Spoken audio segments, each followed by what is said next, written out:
Hello, everyone, and welcome to the fourth episode of the W podcast. I'm Wolvy. I have SaucyJay next to me, and today we have a special episode because we have our first guest, drum roll, LBNinja. Hello, man. How are you? I'm good. How are y'all doing? We're doing fine, especially even Excellent. more so since we have you. Now, today's topic is going to be healing, and the best person to invite in the podcast for this topic is LBJ, LB Ninja, sorry, not LBJ, Okay. because he Merging it. is, yeah, he is playing all the healers. He has different challenges on his Twitch, like get all the healers to 3k last season, now get all the healers to KSH, etc. But let me throw it to you first. If you are to introduce yourself, how would you do that? Oh man, how would I introduce myself? Just scuffed. I mean, I just log in, try my best, and look stupid in front of my camera every day. So, but yeah, LBNinja7, like you said, I'm doing a challenge currently, trying to play every healer to 2.5k right now, but it's been 3k in the past. That was probably too painful. We'll probably go back to that eventually, but yeah, that's who I am. Yeah, later in the season, eventually. Yeah, Yeah. so we're gonna have links for his social media and Twitch in the description eventually, so you can guys check him out and follow him from there. But now let's dive into today's topic. As we said, that's gonna be healing, and I guess the first question that I can ask, we can go around the table, is how does healing feel in season one of the War Within, and maybe we can compare it to Dragonflight in general. And since we have a guest, I guess you can start again. Oh no. Um, like I said, I've played every healer, throughout Dragonflight and then also right now. And I don't know if it's because the healers themselves feel worse, but I think there's like a general consensus right now that healing feels worse. And I mean, it's probably due to the dungeons or affixes. I mean, I'll probably mention a certain affix all day today. So, Yeah. um, yeah, I mean, there's just a lot. I mean, this dungeon pool's not really as engaging as a healer. And when it is, it's like it's just not fun or as fun, I would say. But I'm still trying to make the most fun of it, and I hope y'all are too. But I'm still having fun. It is just different, I'd say. Yeah. How about you, SaucyJ? I'm definitely having fun. I will say there's much more of a challenge, and I think a lot of that has to do with the fact that all three of us, for whatever weird reason, because our personalities are so cool, but we pug, right? All three of us pug very often. It's so much, that whatever we pug.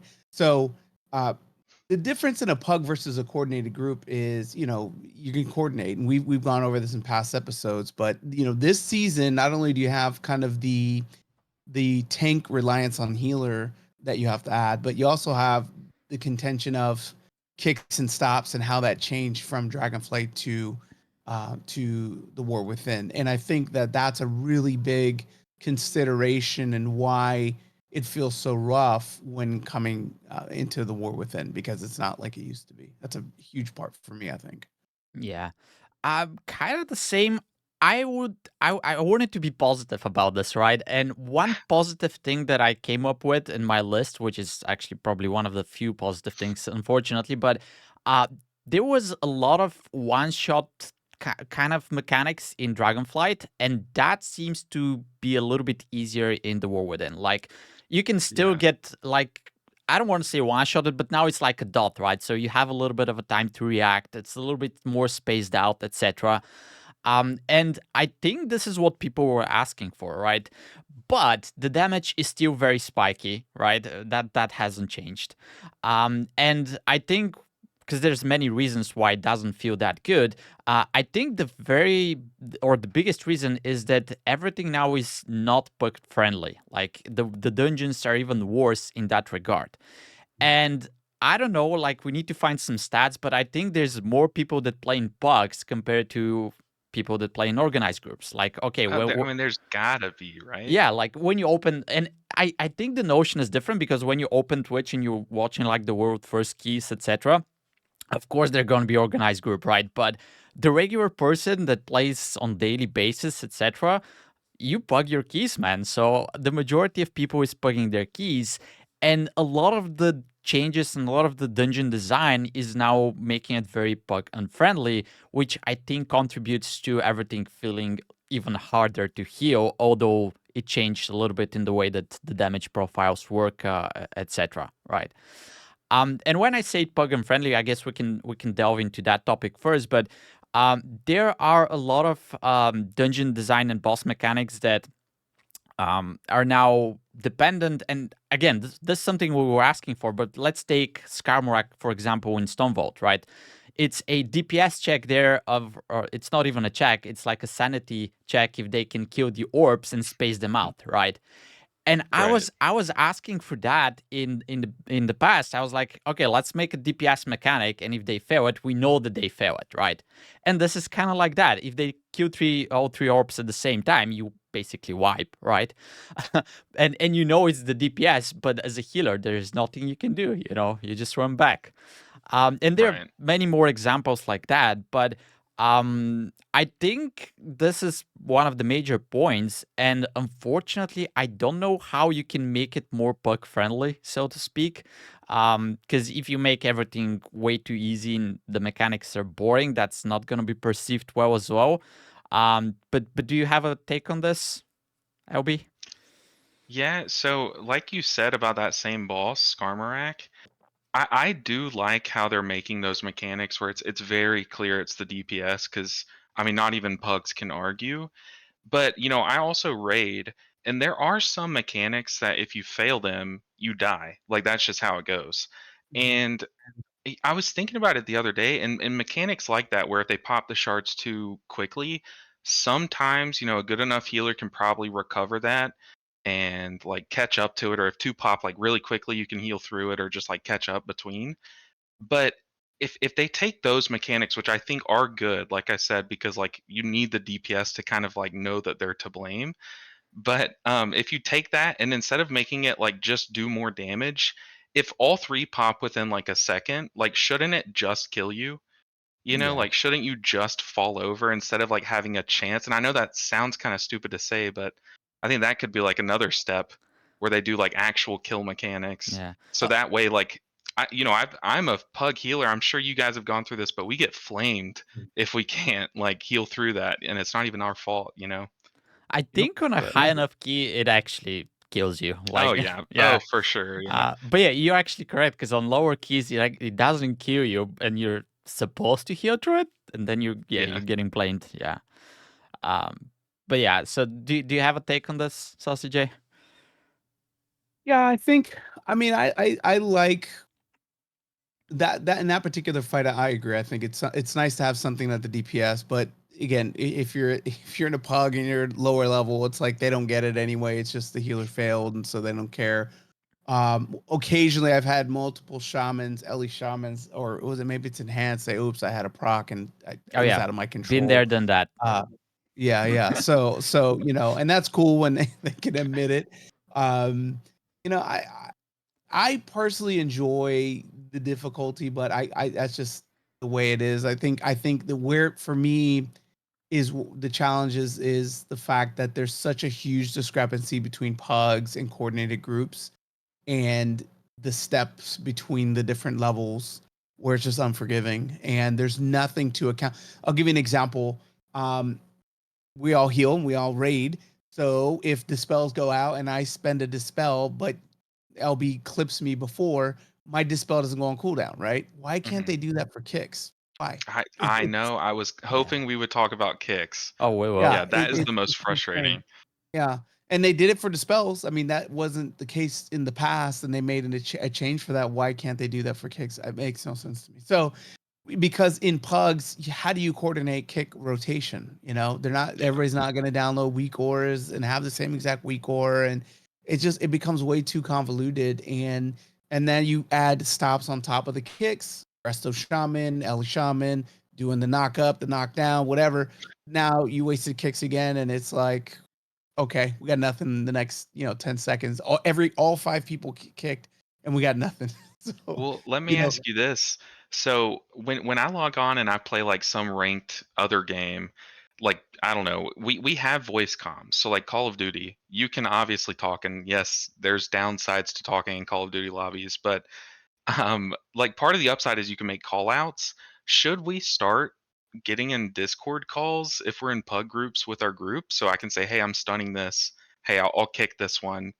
Or like should we be doing that? You know, is that kind of what they're trying to get us to do with all these changes lately? That's a good question.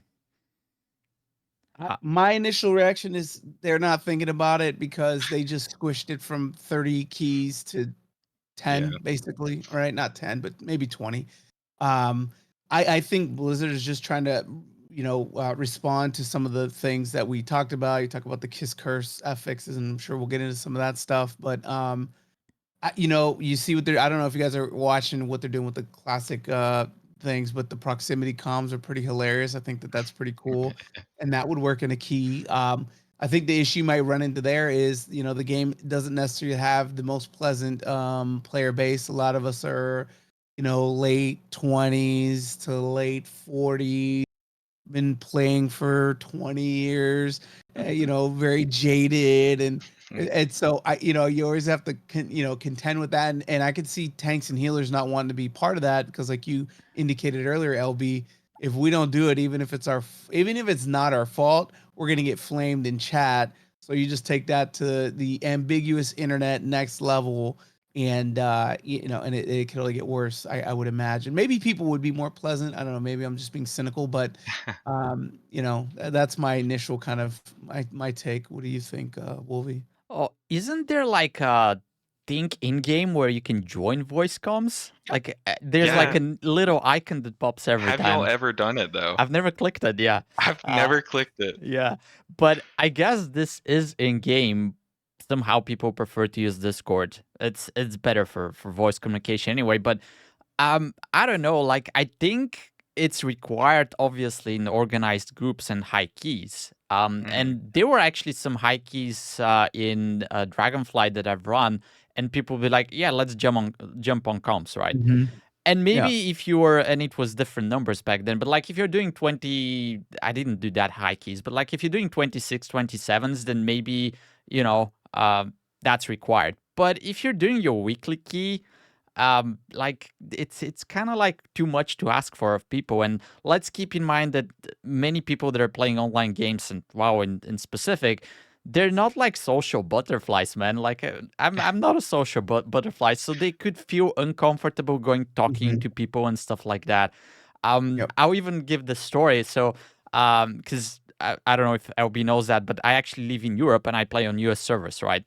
And I do Mhm. have a little bit of an accent. And in Dragonflight, they invited me to this skin. They were like, let's go into Discord. And we go into Discord. And I say, hi, how are you guys? And they kind of called that I have an accent.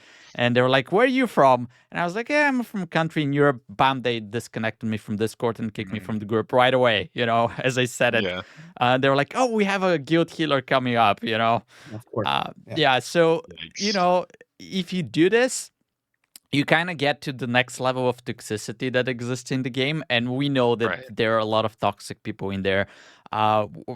We actually made a video about this, but they started banning people because they were toxic in living groups, right? So this is like a good take to have, but I think this is going to open the floodgate, and it's going to Oh cause yeah. a whole bunch of different problems. And that's something like the add-ons and the weak auras in raid as well, right? It's fine for like the good people and the race to world first people to have it, the highest key to have it, but I don't think you should force everyone to do it. And the problems that we're talking about, they could be just better resolved as better design or something like that. But it's a very good question, but I don't think you should be forcing everyone to go into Discord or whatever it is. Um, Right. yeah, and then I guess we can jump into the affixes as well. So the affixes is something that we've been asking to get changed, and we've talked about this before. But one of the worst affixes, in my opinion, was afflicted in Dragonflight, where you had to dispel the shades or whatever, right? And Blizzard admitted that this is a problem, because what happens if there's like another dispel that you have to do on a person, right? You have to choose between not dispelling your tank and then dying, or dispel the affix and not wiping, right? They admitted that this is a problem, and now we have the same affix, right? Okay, it's not a shade, but you still have to dispel the person, and there are a Right. lot of problems when, let's say, the last boss in Siege of Borealis, where the dispels there are mandatory. It's 2 of them. So now the affix pops up and you have to hold your dispel. Like, what's going on there? So I know there's other affixes, but let's tackle this one first. I think this was a very bad decision, and looking at your expressions, I guess you guys are in the same opinion. But let's give it a shot. I'm gonna have controversial, so I'll jump in. I don't mind it. I mean, on Don't. my on my Ow, disc you're crease, banned. man, controversial. We'll This continue crease, just it the 2 feels of so us. easy. You master spell one, and then the second one you just blast off, and it's like I can ramp in a couple seconds as disc Yeah. crease, and it's off.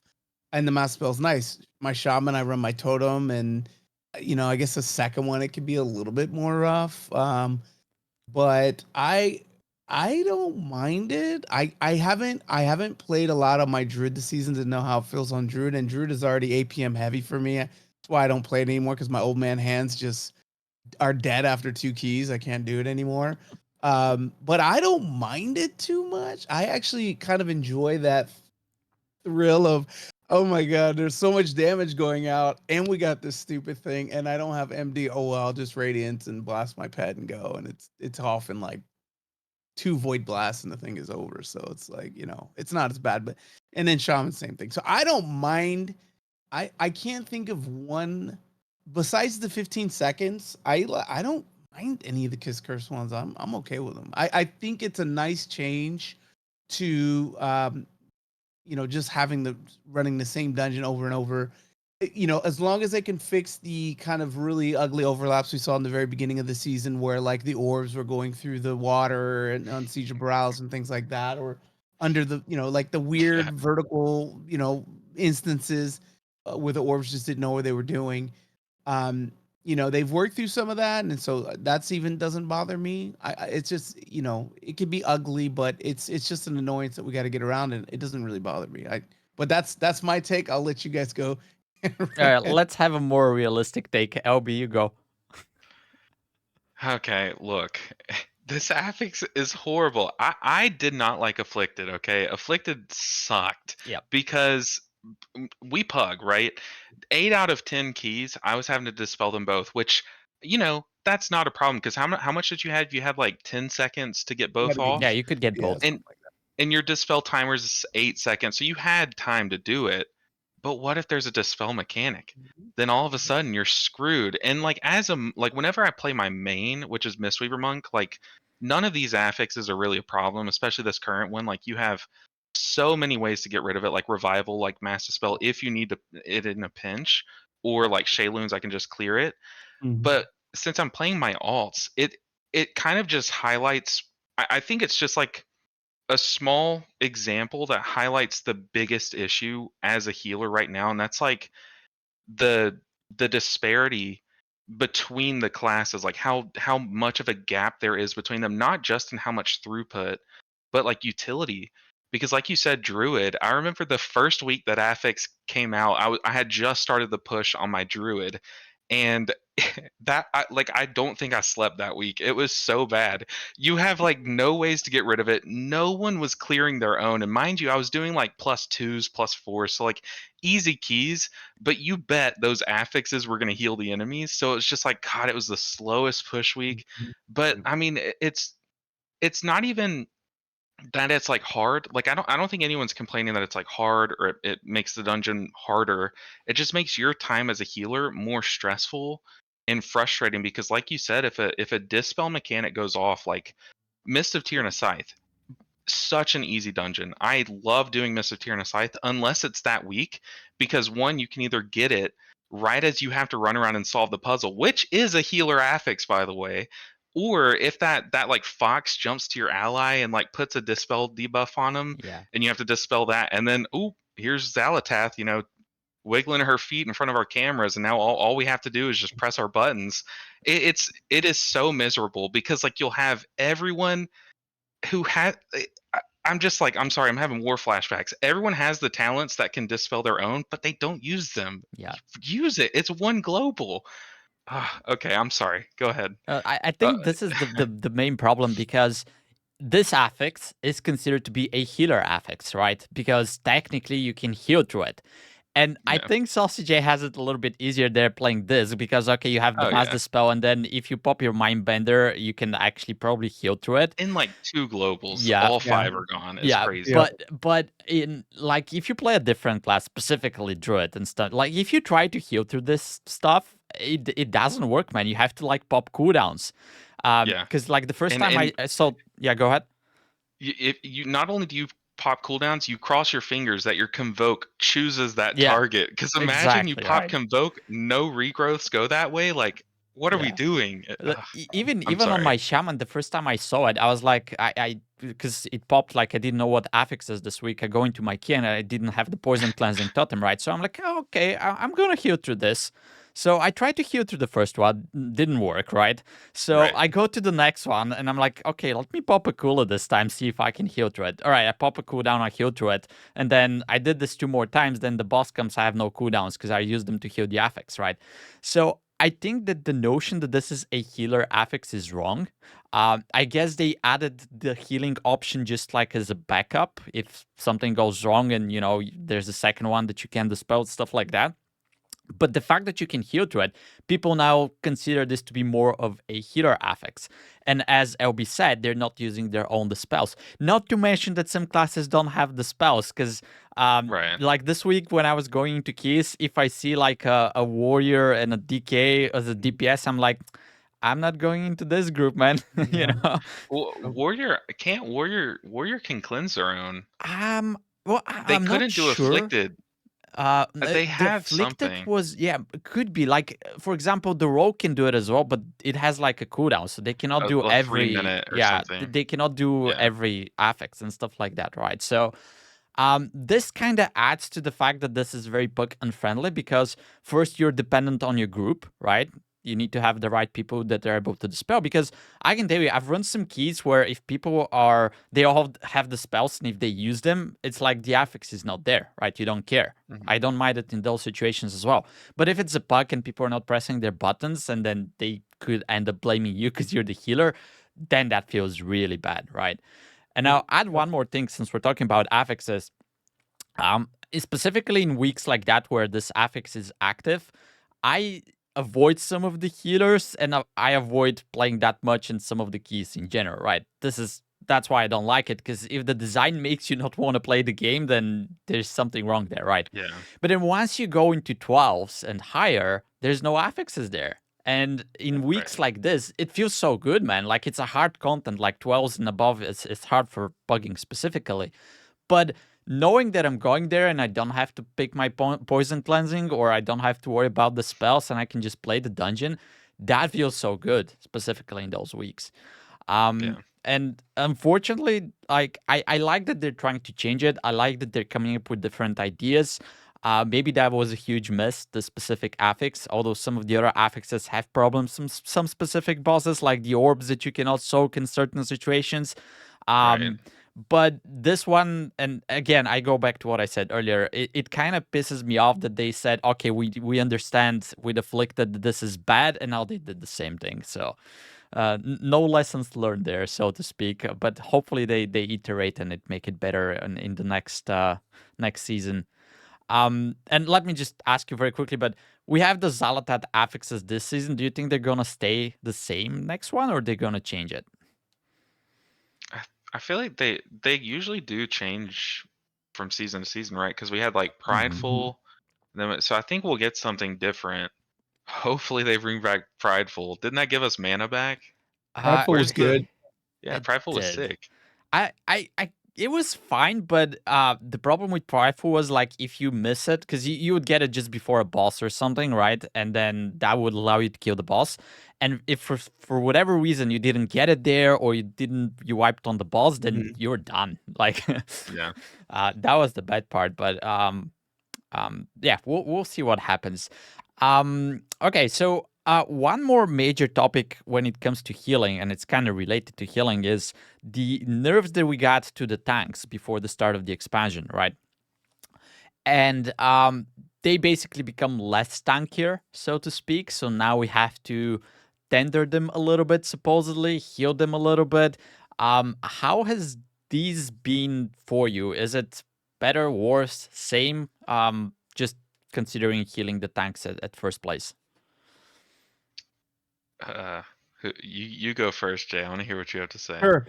Yeah, I'll tell you, when you have a good tank, you don't really heal them. You It's the don't. same. They're fine. Yeah, it's Yeah. Same exactly as the same. before. And then you get that one or two or three or five tanks that don't know what they either don't know how to manage their blood shield, or their, I don't know, whatever the tanks are doing, not using ignore pain or something, right? Like, well, there's only 3 buttons for warrior. Like, it's, I mean, that's an exaggeration, but it's like, but you still get them, and it's so it's when you have a good tank, you don't need to heal them. They're fine. Yeah, I would agree to an extent. I'm on the boat where these changes, I really do like them. And it's not that you don't heal them. I wouldn't say that, but it's not as bad as we thought it would be. Like, I remember I was testing keys on the beta, and when they first implemented it, like, tanks would fall over. You would tell like your both of your warriors to run in, your prot falls over, your other's fine. It was weird. But now that it's made it into live, like they've survived, they're fine. But I do like it as a healer because on like your resto druid, I remember I was playing that way back in like early Shadowlands. I loved the Verdant Infusion legendary that you would play, because back then, like, say you're in Halls of Atonement, your tank runs in, he pulls all the bears, which are terrifying for tanks, and you just keep like 5 hots on your tank, and you just keep refreshing them, and it's just it just felt really engaging. But we kind of lost that throughout Dragonflight. It felt like every key had a Blood Death Knight, and you just didn't really deal with it. But now it's like your tank is a Blood Death Knight until they're not. You kind of don't look at their health bar until you know that you have to. Like, if there's this one tank buster, you kind of have to look at it, which to me Mhm. feels more like you're focusing on the mechanic of, this is a tank buster, focus the tank kind of thing. But I like where they're at right now. Yeah. I don't know about you, Wolvie. I'm actually on the same boat because Okay. tanks were very powerful in Dragonflight. Like I kept Yeah. saying, if there was no timer in Mythic Plus, they could just do all tank keys and they would be fine. It would take them like an hour probably to clean it because why would they need a healer and DPS? A bunch of monkeys that they have to deal with in the key, but they needed us because they couldn't meet the timer check, right? So I think that was way too powerful, and I'm welcoming changes like that because now I play tank a little bit. It's not a lot, but now you have to pay attention to what you're doing, right? Before you would be like running, I have aggro on everything. Okay, I can snore off until the pool is over. Like I don't care. Yeah. Now you actually have to like pay a little bit of attention. Press your buttons, use your defensives, right? This is actually quite good and welcoming. And as a healer, as SaucyJay said, like if it's a good tank, you still don't have to heal them, right? Maybe you can throw a halt or something, and maybe okay, there's a tank buster. I need to throw a heal now. It's not like I have to spam them 24/7. If it's Right. a bad tank, then it's kind of the same. At least for me, it doesn't matter how much you heal them. You're probably going to break the key anyway, because you can only do that much.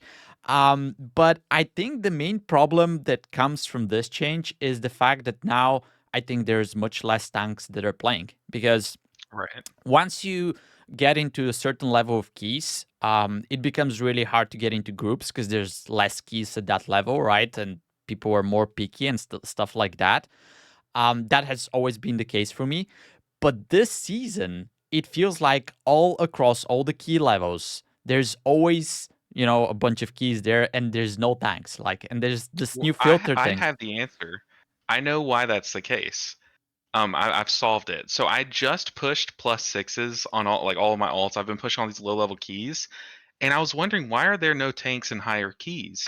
But it's because every time you get one of those tanks that Jay was talking about that runs in, falls over, is made of paper, doesn't know what their buttons do, they flame you, and then they Yeah. leave, It's and then always they the go healer's queue up for fault. another +6. So they never improve, because they never look inward and look at their own mistakes, and they just stay at the +6 level. So if you want to find a lot of tanks, they're going to be bad, but they're playing like +6s, +5s, +2s. But that's where they are. They're not up in +12s though. All right, we found them, Unfortunately. boys. We know where they are Yeah.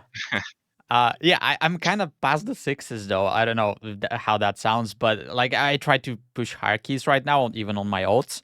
And it's been the case, you know, I'm sitting in queue, trying to get into a key. If I'm on my ult, I don't get immediately invited. And then I finally get into a key, and then we spend 20 minutes more just waiting for a tank.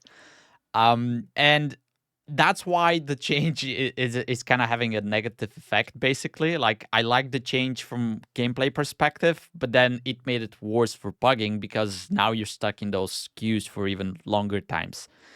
And I don't know what the solution is here. We've talked about a solo queue system in the past. Maybe that could help, but I think the main problem here is that the tank row is just now something that people don't want to play. So even if you have a solo queue system, if there are not enough tanks playing, you're still going to be stuck in queue for forever, right?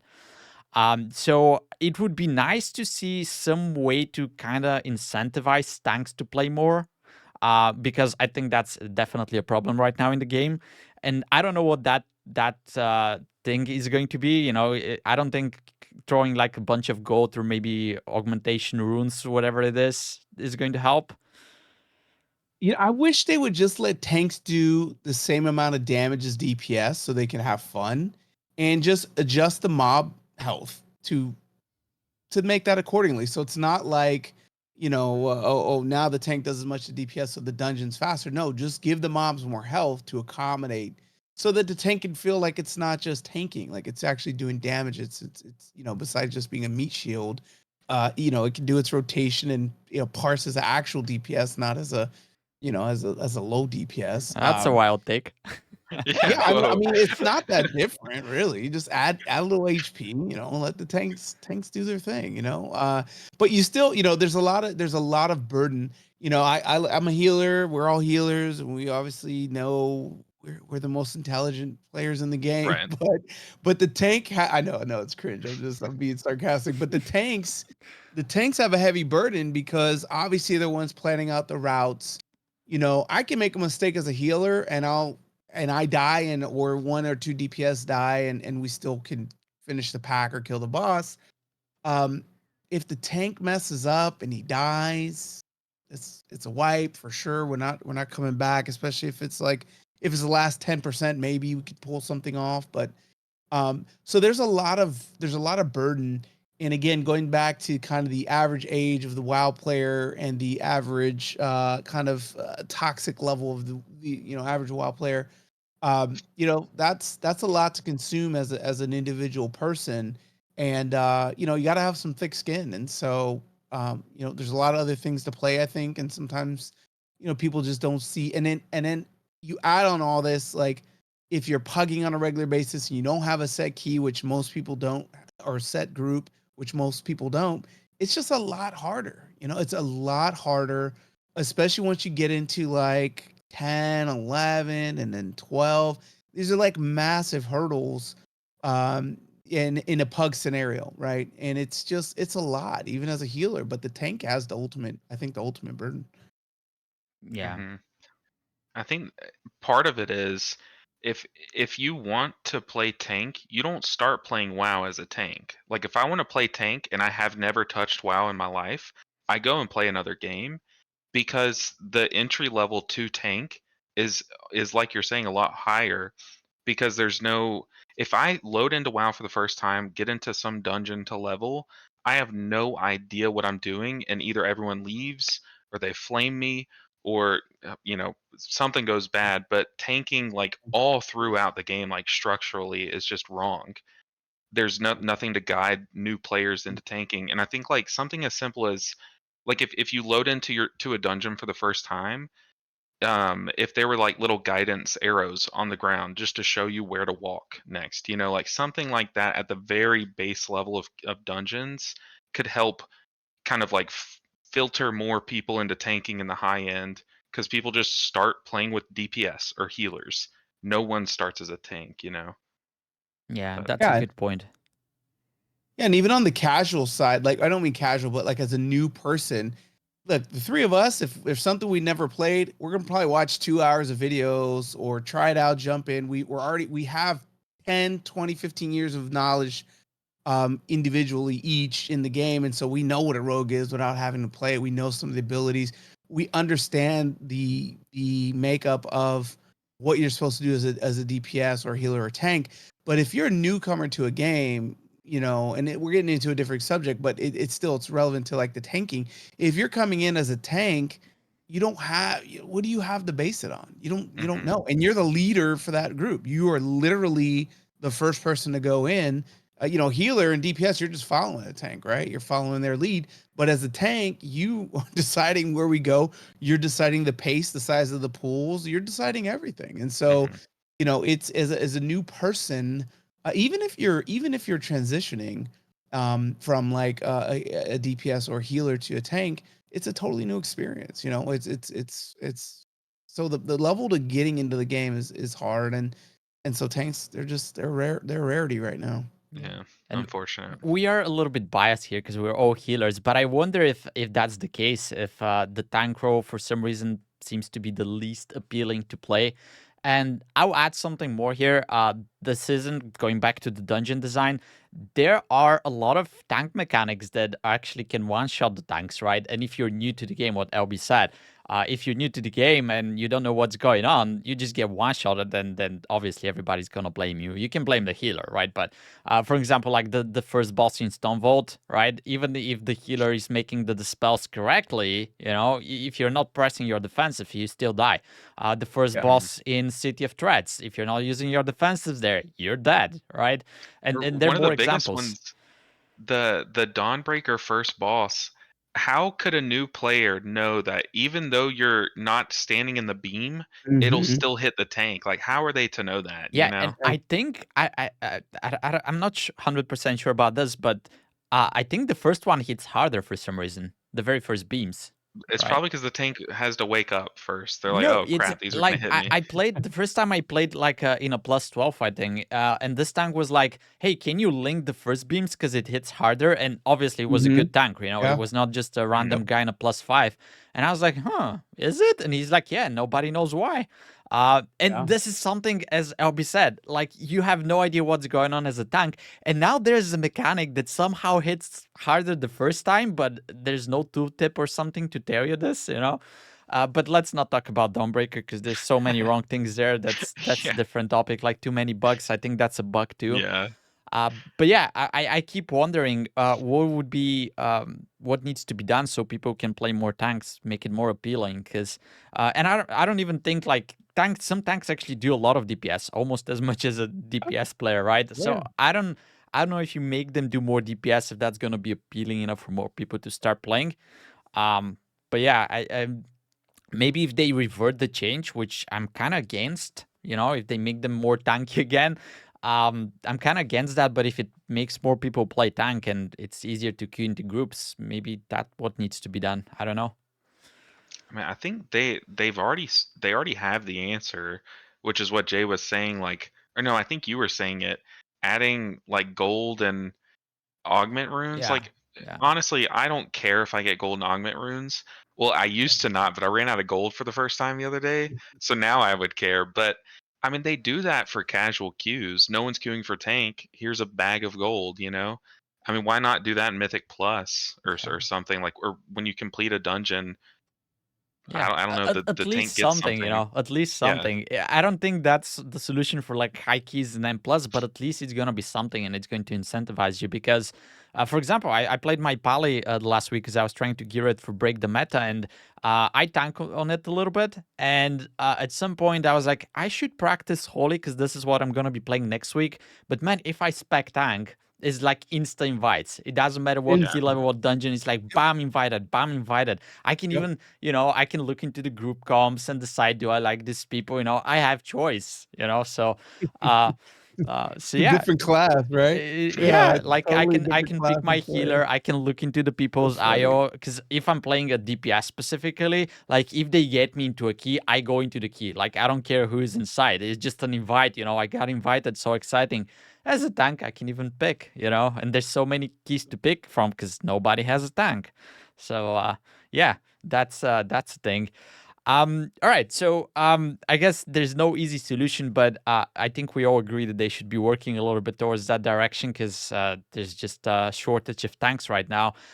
Let's talk a little bit about gearing.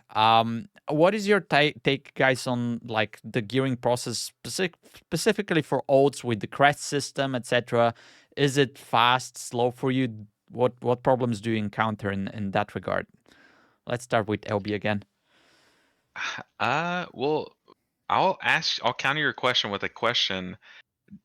Was anyone complaining during Dragonflight? Like, did anyone hate how fast it was to gear? Or like, has anyone hated those token traders? Like if you don't get like a Mhm. certain trinket, Yeah. this deep into the season, if I still haven't gotten a sack brood, should I Yeah. not be able to go and buy it? These things that, yeah, they speed the game up, and I guess they probably affect metrics like retention or playtime. But I mean, people will quit the game because it takes how many dungeons? It takes so many dungeons to max out a specific 90. piece of gear. Yeah. Like 90. Oh, Nowadays. a piece. You have 90 to max out on your gilded right now. It's like 90 Yeah, plus. it's kind of crazy Yeah. though. But I mean, I think, yeah, I've said all I can say. I think they've taken a step back since Dragonflight. I don't know if it's bad right now, but it's definitely worse than it has been from a player standpoint. Yeah. Well, what I can say is I kind of enjoyed this process on my main because now you have to, like the tiers, the mid track gear needs more crest to get upgraded. In the Hmm. beginning, that was kind of fine, but it was this week when I actually ended up using glided crest, right? I upgraded the last piece, so there's no more crest that I can use right now unless I get another piece or something like that. Mhm. That was way too long first on my main, and then all of the ults, because I play all the ults like LB kind of thing, even like a few DPS classes. They're so far behind, man. Like I log into my Paladin because I wanted to gear it last week. And the cap for the glided crest right now is almost 1200, right? Yeah. I had like 300 farmed, right? So I'm like 900 crests behind. Yeah. I'm not catching up. The one good thing is like once you reach certain thresholds for like the lower crests, ruined, etc., you get a discount on your ults. So instead of 15, you now need Yeah. 10 to upgrade. That's very nice. But I think there's the same for the glided crest, but you need to have like mythic track piece on each slot, which I definitely don't have on my main, right? So I don't think I'll ever reach that before the end of the season anyway. So Mhm. I'm not getting the discount there. And at the same time, my main is piling all those crests and valor stones, which are just sitting there now because I cannot use them for anything. Maybe if they at least open it up so I can trade them to my ults instead of them getting wasted. And then what LB said, okay, they don't like the dinar kind of thing where you can get a piece of gear. Mhm. But that late into the season, come on, man. Like, put a Yeah, vendor for there. real. Okay, you don't want to do it for the start. That's fine. But that late in the season, specifically for ults where you don't have biz gear for sure. I remember the first time when Mists of Tyrna site was around, I farmed this dungeon more than 30 times on my Paladin to get the changeling and just wouldn't drop. And I was sick of Mm, it at the end. I was like, man, I've paid my dues. I've been here for so long. Like, I need to be rewarded now. It's not fair. I just keep playing this dungeon and I don't get the piece of gear. So there needs to be something like that in the game. And specifically for ults, as I said, it's going to speed up a little bit the process because obviously you're behind on ults. Just let them have more catch-up mechanics. It's not just like spend five less crests to be able to upgrade a piece of gear. So yeah, There's yeah, go ahead. there's a tinfoil hat theory I have just hearing you guys talk about it. I'm thinking about like the PvP community, the raiding community, and the keys community, and kind of the fall off. And I know there's some data on some of that, but to me, keys are spammable. Um, the PvP community, if you're a pusher, you get your high rating, you stop on that character, you wait till the end of the season and you go for your 0.1% title. Um, but in keys, some of that happens, but I think the fall off is probably less because why did they remove the mythic gear from the and they probably said why, but I just thought it was strange that they totally removed the mythic track from the keys. And now the fact that they're not allowing us to get the tokens to get the trinkets at the end of the season. What are we like? We're beyond 2 months. What are we like 3 months in or something like that? Yeah, Mhm. 3 months in. I Right? think it It's was just so far. It's August. like, Yeah. yeah, is it like a dangling a carrot? Like, oh, we know that nobody can unless you're a mythic raider, you're not getting full mythic for a while. Is this going to retain the player base a little bit longer?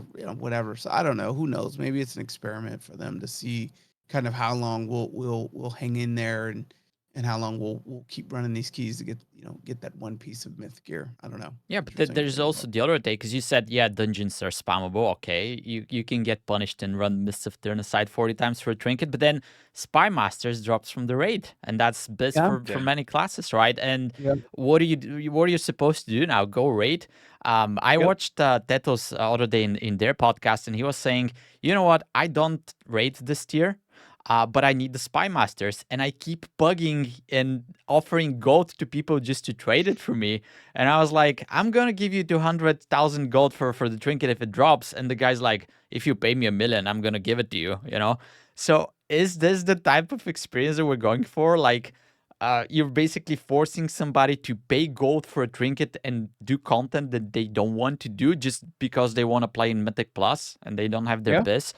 And as I It's said, crazy. it's fine in the beginning of the season, but like once the middle hits, whatever that is, just open the dinars at this point, and Yeah. that would actually incentivize people to play a little bit more, because I miss best pieces on my shaman as well, right? So I would just go and farm those dinars, and they could be like, you can get one every 2 weeks or something. You don't need to give all three at the same time or something, but there needs to be something like that. I'm quite positive that this is going to have a positive effect on people that still play the game. Yeah, I Yeah. mean, so season I think 1 and 2 of Shadowlands, we had like legendaries and so we didn't have oh my goodness, I'm blanking. What's the thing where you can trade your gear in to get a tier piece? Uh, Uh the The catalyst. catalyst. Yeah, catalyst. Catalyst, yeah, what the heck? But we didn't have a catalyst, right? That Mhm. just wasn't in the game. And then they added it, and everyone was like, rejoice, party in the streets. And here we are today, we still have it. They had a problem, they found the solution, and the game is better for it. The bullion system, the dinar system, like, why is that not seen as a solution to a problem of like I don't want to spam for the trinket. I don't want to do raid if I do Mythic Plus. Yeah. Or I remember back then it was as a healer who didn't have a ranged DPS spec alternative. So like I was a Mistweaver Monk. We don't have like a balanced druid that I can spec Mhm. into. I couldn't get the resonating reservoir. Like I just couldn't get it unless someone like a druid traded it to me. So like these kind of things, this is a problem, here's a solution, use it, put it in the game this late into the season, like you're saying, though. Yeah. I And they just don't know get it it. works. It's there. You don't Yeah, have to code and it, we like because it. yeah. All right. So maybe if we keep asking, they're gonna deliver. Let's talk about one more topic very quickly before we go to each hitter specifically, because that's the plan for next. But I know that you guys both raid. So how has healing been from raid perspective for you this season? I'll let And you go first, Jay. right. Yeah, I want to I'm hear what you casual in the raids right now. We just started our guild, so I was just filling in, and but I think it's fun. I like the raid. I enjoyed it. I did all 8 heroic, and then I think I'm 3 mythic or something like that. The guild's 5, almost 6. And so I've done it with Holy Priest, Resto Druid, and Shaman.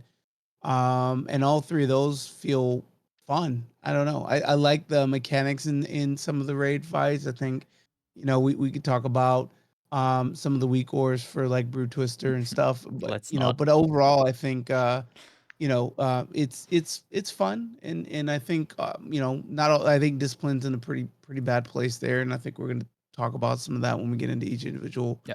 thing. But yeah, I mean, I think some are in the gutter and some are just performing very well, and but overall, I'm enjoying myself in the game in general. I'm playing every day, which is and this is probably the longest where I've played every day for a while, when I'm still not burnt out. So Yeah, I'm enjoying my time. And I before agree. you go, LB, let us know where you are in the raid right now. So we're progging the Silken Court on Mythic Okay. right now. We kind of just started. We took like a couple weeks off because we just had roster apocalypse, but we're back now. We're sitting at 20 members, so I can't get I can't get in a car crash or anything, or else my guild's screwed. But Yeah. yeah, it's a time. But funny thing, you mentioned Ovanax. I was just super conveniently on vacation when they killed that boss. So I did all the prog, didn't get the rewards. So I'm like, man, that boss was miserable. That boss was so rough. But no, I think this tier, I was really enjoying it until we got to Broodkeeper, because Broodkeeper sucks. Kaivesa is really fun. I Yep. really liked Kaivesa. Silken Court. Do y'all know the numbers behind Silken Court and the Queen? Whatever. I haven't even thought about her. Queen Ansarek, or Yep. what's her name? Like pool numbers. No, well, not pool numbers, because I think they're still both pretty high. But Yep. so in terms of guilds, I think the last time my guild looked at it, 600 guilds have killed Silken Court. So 600 are Yep. on the final boss. Of that 600, 300 have killed them. So it's a 50% success rate. If you pulled Mythic Queen and started progging her, 50% of the time you'll kill her, is, napkin math. But for Council, 800 guilds are currently stuck on Council. So there's 800. Well, there's 1,400 total on those two bosses. 300 of those 1,400 have cutting edge. So it's like those numbers, Silken Court, what is with this fight? Like, why has it not been like gutted? Yeah. I mean, it's like the Halandris of the tier. It's ridiculous. But I don't know. I will also say though, I'm sorry to take all the time, but um, this has been the first season where I haven't wanted to raid on my alts. Like normally I do like LFR and normal raiding just to like mess around. I just haven't wanted to in this raid. It just hasn't captured me like the other ones, if I'm being honest. Yeah. Oh, Interesting. I will add to this. We're kind of in the same place. We're actually progging Kai'Vazir right now, almost done there. I'm definitely not looking to Silken Cord. But healing was kind of okay for me this tier. I think one of the main problems was not so much healing itself, but kind of like the raid design, because for Brute Twister, there was a point where we went down to 3 healers, right? And now we need 5 for Kai'Vazir. So and your guilds are kind of like, I guess, the same as mine. We don't have 30 people and the luxury to like change comp so much. Yeah. Maybe SaucyJay guild does, but I do. yeah, it's kind of like a hurdle for us, because right now we need 5 healers, but before we needed 3. So what do we do with those 2 extra people? And we had people switching specs and things like that. And to me, that's one of the biggest problems. Not to mention that in the Race to World First, they actually one-tanked Kai'Vazir, right? And then they had like a melee comp for Brute Twister, range comp for Kai'Vazir. This is a luxury that regular guilds don't have. You cannot switch your comp that much. So what I would like to see is a little bit more common design for like the raid, so you don't have to like pick exactly the classes or the range or the melee for every boss, or change the number of healers. I know they're trying to make it interesting. I know that looks good for like the Race to World First, but for regular players like us, that's more of a hurdle, right? And there was one more interesting stat. I couldn't find the chart, but there was like a video that Automatic Jack released, and it was showing how much HPS you need to do compared to the amount of health, the health pool of the players. And the amount has been increasing significantly ever since, like, I don't know what was the first boss on that chart, but let's say Antares or something. it was a very low value and now it's very high. And for the last 3 raids, it has been very, very high. So the damage is definitely a lot spikier, and there's more requirements towards healers, I guess, nowadays. And I don't mind that. But having the different comps and like having to switch specs and things like that, this is what gets it a little bit more annoying for me, because obviously not a problem for big guilds, but definitely a problem for us. All right. Okay, so I guess the next topic we can jump to is we can go through each of the healers very quickly, and we can talk about how they performed throughout the season, maybe some changes that we would like to see if those exist, and then how are the hero talents for each of them performed, because obviously each one of them has 2. Well, some have one. Some have one. We can say it. Yeah. So let's start with the Mistweaver Monk, since we have LB here, and that's his main. What I have on the screen right now is the breakdown of talents for Mythic Plus first. So 52% are playing Conduit, and 47% are playing Master of Harmony. I think those stats are a little bit crude because they just buffed Master of Harmony. For the longest time, nobody was playing Master of Harmony. Oh yeah, it was a meme. It was a meme. Nobody's still playing it in raid, etc. So that's one thing to mention. But let's start with you. We have the main Mistweaver Monk here. So how was Mistweaver been for you this season? And we're talking both about Mythic Plus and raid. Oh man, if you are sitting there listening to this, maybe you're already like falling. Maybe you listen to podcasts while you fall asleep or something. I don't know. If you're driving, We made you fall asleep already. Yeah, it was me talking. I know it. But whatever you're doing, stop it right now and try Mistweaver Monk, because this is it's a shame that I started this challenge that I'm doing where I'm playing all my alts, because it's really taken time for my Mistweaver Monk, but I don't think I've had as much fun playing it. And can I talk about stuff outside of the hero talent trees? Yeah, for sure. Yeah. So, okay, Conduit with the Celestials is sick, right? It's a new button. It's like so much fun. It kind of does change your rotation a little bit, but incentivizes you to kind of do what the season wants you to do, which is like you have every now and then you can have like a cheaper, quicker cast Enveloping Mist. Just slap it on the tank if you have no one else. And like it really incentivizes like a good play style, and it keeps you safe. You can be like, okay, if I'm going into a plus 12 for the first time, I'll just take the safe option in Conduit. But if you're feeling risky, okay, you want to just take all your clothes off and bare butt naked down the street, you swap to Master of Harmony and you'll do DPS level damage like every few pulls. It's so sick. And ever since they buffed it, I'll swap to Conduit every now and then. So I'm like, okay, I know this is fun. But man, Master of Harmony, it's a guilty pleasure. You just do you apply a dot when you pop your Thunder Focus Tea, you like spill this bucket of a dot onto the person that you're hitting, and it just ticks for like 700, 800k, tick tick tick tick tick, and you're a healer. It makes no sense. But and like a lot of people don't like it because you are more glass cannon. You don't have a healing cooldown like Conduit gives you, but you also can kind of melt like a single target. If you go to a single mob or a pack where one mob is the threat, you just dump your dot onto it, build your dot back up by just punching and kicking and healing around, dump it again on them, and it's just gone. You do so much single target damage. It's such a good time. I could talk all day. Are you saying that we're getting nerfed soon? Okay, I gotta go, guys. It was fun. Thank you. No, it's not broken.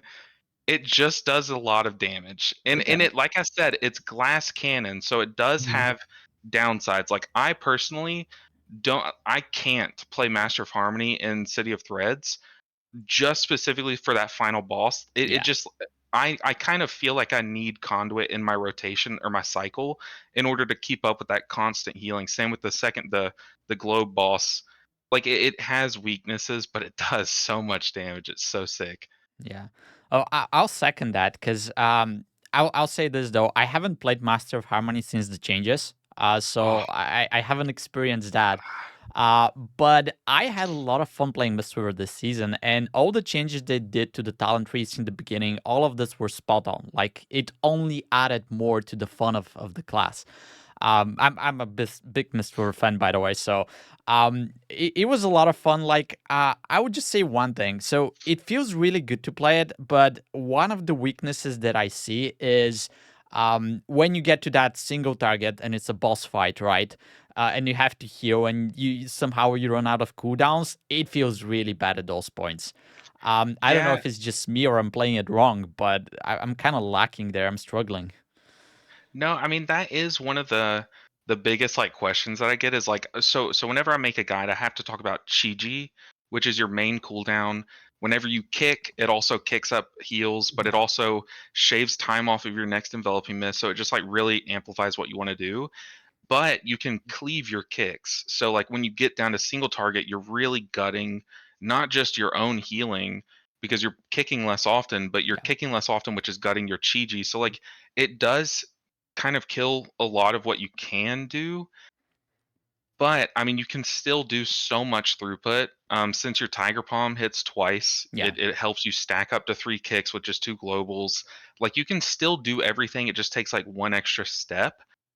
But I just got to say it. You know what does really good versus single targets? A My, giant dot, just a yeah. huge dot ticking their health away. Is this boss causing you problems? Well, boy, have I got a fix for you. Master of Harmony, just wipe it clean and you're good. You're good to go. But no, it does have a weakness, and I would say right now it's single target. But that's also why you don't see in rating why you don't see the ancient teaching, or I'm sorry, nowadays it's called Jadefire Teachings, Yeah. Awaken Jadefire, Jadefire Stomp. You don't see that build with Chi in raid unless it's a gimmick. What I mean by that is unless the boss has add uptime enough for you to cleave Yeah. to Mhm. get good value from it, which is what Ovanax does, kind of what Council can do. Like those are the only two fights where you see people take that, but that's what you play in Mythic Plus. So that is a problem though for sure. Yeah. Oh, I'll add to that. So, before I get to the raid, I am having a blast playing Mistweaver most of the time. But then, as you said, specifically the last boss in City of Threats and some other specific single target situations, this is what's kind of like pushing me back. And I was thinking the other week because I knew that Break the Meta is coming up and Monk is eligible, and the It other, is. yeah. So Oh, Rest to I might Shaman. show up. Resto Shaman and Disc Priest are the only banned healers, right? So you can play Okay. all the other 4 healers. And I was thinking, all right, We're game. if I have to heal, do I play Mistweaver or do I play Holy Paladin? Those are basically the two options that I was considering. And I opted for Holy Paladin just because I was struggling in those single target situations. Yeah, I know, right? But other than that, I'm probably having more fun in Mistweaver in Mythic Plus, especially if you have like the big pools and, Oh um, yeah. yeah. So Well, in raid though, I'll add this very quickly. I used to raid on Monk, like that was my main for a couple of tiers when it was back, I think, in Shadowlands, when the meta was the fist weaving with the little ventier things that you would summon and the they would Fallen heal. Order Yeah, the monks. Fallen Order. Yeah. Yeah, I enjoy that, but ever since they switched to that single target with the suiting mist cleaving, and then I Yeah. kind of don't enjoy that playstyle, so I haven't raided on it ever since. And I hope that the fist weaving is an option. It's just not superior, right? It's inferior. But Well, like those let are, me ask you this: yeah. Go ahead. would like a hybrid build tickle your fancy? Do you think? Probably. Like the one thing that I don't like about the suiting mist built in raid is that you're basically targeting one target and you're overhealing, right? And Hmm. to heal everybody else. Like this is I can't explain it, but this goes so hard in my mind, like as something that's wrong, overhealing. Kind of like we'll get to that too, but kind of like with the druid, you're just halting everybody who is full health already, and I'm like, why am I doing this? My brain just refuses to do that because it's wrong. So maybe a hybrid build or maybe something, I don't know what it needs to be, but as long as I'm not like overhealing one target, then I think Yeah. I'll be fine. Well, boy, have I got some news for you. The hybrid build is back. It's crazy. It's not. You don't sit there and soothing mist. You don't even take soothing mist. now, but Okay. every now and Sold. then you'll do your kick. Sorry, go ahead. Sold. I'm sold. I'll try Yeah, I mean it. it's so much fun right now. I'll be real. I was kind of bought in on the Soothing Mist build back when it was kind of a meme. So like Shadowlands Season 2, I remember I made a video just trying to make it work and I had a good time. But then having done it, all of the rest of Shadowlands and then all of Season 1 of Dragonfly, if I have to press Soothing Mist again, I might cry on camera. But nowadays the build is so, I'm telling you, it's so sick because not only have they buffed Master of Harmony, which isn't kind of relevant right now, but they've also added some like last minute changes to Mistweaver that have it's solved a lot of the problems that I had with it personally, and one of those was rushing wind kick. It's one of their new talents on their talent tree, but it replaces your rising sun kick. But when you press it, it just doubles the healing of your renewing mist for 4 seconds. So as long as you can rising sun or rushing wind kick every 4 seconds, you just like amplify, you boost all of your hot ticking. So you're not really sitting on one person. You're trying to maximize your renewing mist and also vivify cleave when you can. But it's like it feels less punishing to overheal now because you're at least getting a lot of hots for doing it, But it's a good time. Definitely Yeah. recommend giving I another need to shot. try that because I've seen some monks do wild things with the rushing kick, so that's probably something to look forward to. Oh yeah. The Yeah. damage that thing packs is ridiculous. It's insane. Mistweaver Monk's a DPS spec right now. Don't quote me on that. Don't nerf it, please. It's crazy. Yeah, let's hope not. All right. Do you want to add something, SaucyJay, before we go to your disc You priest? know, Dragonflight, I played a lot. I mean, Monk was the highest IO that I got in Dragonflight. I haven't played much at all this expansion for Mistweaver, That's so I fine. can't raid or Mythic Plus. I can't really touch on it too much. I watched a couple streamers, but yeah, I haven't played it directly. So don't have much One info. last thing. One last thing. Jade Empowerment. Have y'all seen that yet? The talent?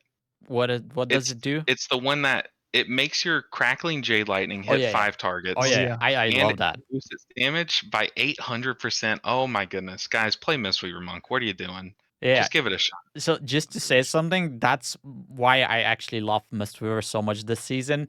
Because this thing cleaves, does a ton of Oh yeah. damage, and then it does a ton of healing because of your teachings, right? But then it goes back to the same thing. If you're on single target, then it's kind of I like, know. So That's why I didn't bring it up earlier because you had yeah. mentioned single target. I was like, Yeah, okay. yeah. So it's amazing. Apart from like few single target scenarios where you might not enjoy it, Mistweaver is definitely something that you should try this season if you haven't yet. So totally recommend it. I think we can agree on that. We're gonna do a tier list later, so we'll see how we rank it there. But let's jump to the next spec, and that would be Discipline Priest. Which is, I think, what SaucyJay is playing mainly this season. I've played it a lot as well. I think you're playing it right now, LB, as well. Is that correct? Yeah. That's right. So the thing with Discipline Priest, it is one of those healers that have one hero talent spec, and that's it. So everybody's playing Void Weaver, and that's both for Mythic Plus and for Raid. Oracle is basically not a thing. And I guess I'll start briefly on this one, but Disc has been the most fun I've ever had as a Disc Priest this season. Like I'm having a blast, and uh, obviously Oracle is something that nobody plays because it's not optimal, and then you have to micromanage additional skill. Like I'm very against that, but. Disc Priest is interesting because it is a priest, which means that you're lacking a lot of the spells that you need this season, specifically poison the spells. You're lacking interrupt, right? So you're basically getting carried into the dungeon from that perspective, which makes it very hard. You don't have good spot healing because you're amazing when you have your Mindbender and you're doing AoE healing, things like that. But then if you have to spot heal somebody and your pain sup is not, it's on cooldown, you're kind of struggling, stuff like that. But the gameplay style for me is amazing in the sense that it's relatively easy. You have just those few buttons that you're pressing. You're doing DPS as you're healing, right? And although it's hard, for me, it's kind of like a short vacation that I'm taking when I play Disc Priest, because I go into the dungeon, I spread my atonements, I start doing damage. I'm healing the people. If they survive, they survive. That's all I can do. I don't have an interrupt. So if you miss What do you that want interrupt, from me? it's on you guys. So I'm just pressing my buttons. I know that I'm doing what I'm supposed to do, and if the dungeon completes and we time it, we time it. And as I said, it's kind of like a vacation for me, and I'm just having a blast. And that's why I like it so much. How has it been for you though? Especially if you're pushing on it, SaucyJay. For me, it's fun. It's definitely fun. I will say Oracle is viable in PvP, very viable in PvP. But yeah, Mythic Plus and Raid, forget about it. Voidweaver is so fun. Um, I will say not only poison, but Stone Vault and curses is Yeah. really bad if you're not stopping right. So there's some gaps. But you can kind of deal with it. I mean, I even the single target stuff where like you have to, if I run the talent that when my Purge the Wicked ticks, it boosts up my flash heal. And so usually I don't often have I don't there was a lot of complaints earlier in the season where people were saying like out of my pet I don't really have healing, but man, I smite so much. My pet is it feels like every like 30 seconds I have a pet. So I don't know. I super love it. External damage reduction with both pain suppression, 2 charges of that, reducing the cooldown with rapture and just spamming. I'm always spamming bubbles. It's like it's weaved in there. That way I get more PSs. Dome. It's just so fun. It's just so fun. I love it. I absolutely love it. And there's so many little um games within the game with Discipline Priest, with like prayer mending and like I said, just doing bubbles as often as you can to get pain suppression down so you can do it more often. Fade is amazing. I mean, there's just so much that Priest has. This Priest, I'm just having a blast with it. So yeah, I absolutely love it. A Okay. mind blast. Yeah, exactly. Mind blasting. I'll see myself out. For fun. Okay. Oh, I guess what we can add to this priest is that actually it blasts in raid if you know how to play it, but not many people are actually opting to do so because we have 2 priests healing in raid. One of them is Holy, the other one is Disc, and the Disc is actually outperforming usually almost everybody on a good fight. So I guess the takeaway here, it's hard, but if you enjoy the gameplay style and you play it a little bit more, you can actually start enjoying it. Let me comment on that real quick because this applies to DPS as well. I've noticed in the game right now, there's a very high zug mentality with both DPS and healers. And so like why would you need the min max discipline priest to be good at it? In raid, you could just zug holy priest and go Yeah. flash heal, flash heal, Halo and win. Like, yeah, it's so easy, right? Why have to like get your ramp timing perfectly right with the damage so you can blast off? And the thing is, once you have that practice, it's good, but that's a lot of min maxing on timing and getting your ramp out. And that's it. You have to really enjoy disc but when you do it right, it's hard to compete with. Okay. And since you mentioned Holy Priest, I guess I could ask, do we even talk about Holy Priest? But since we're here, In raid for sure. let's Yeah, go ahead. absolutely. Yeah.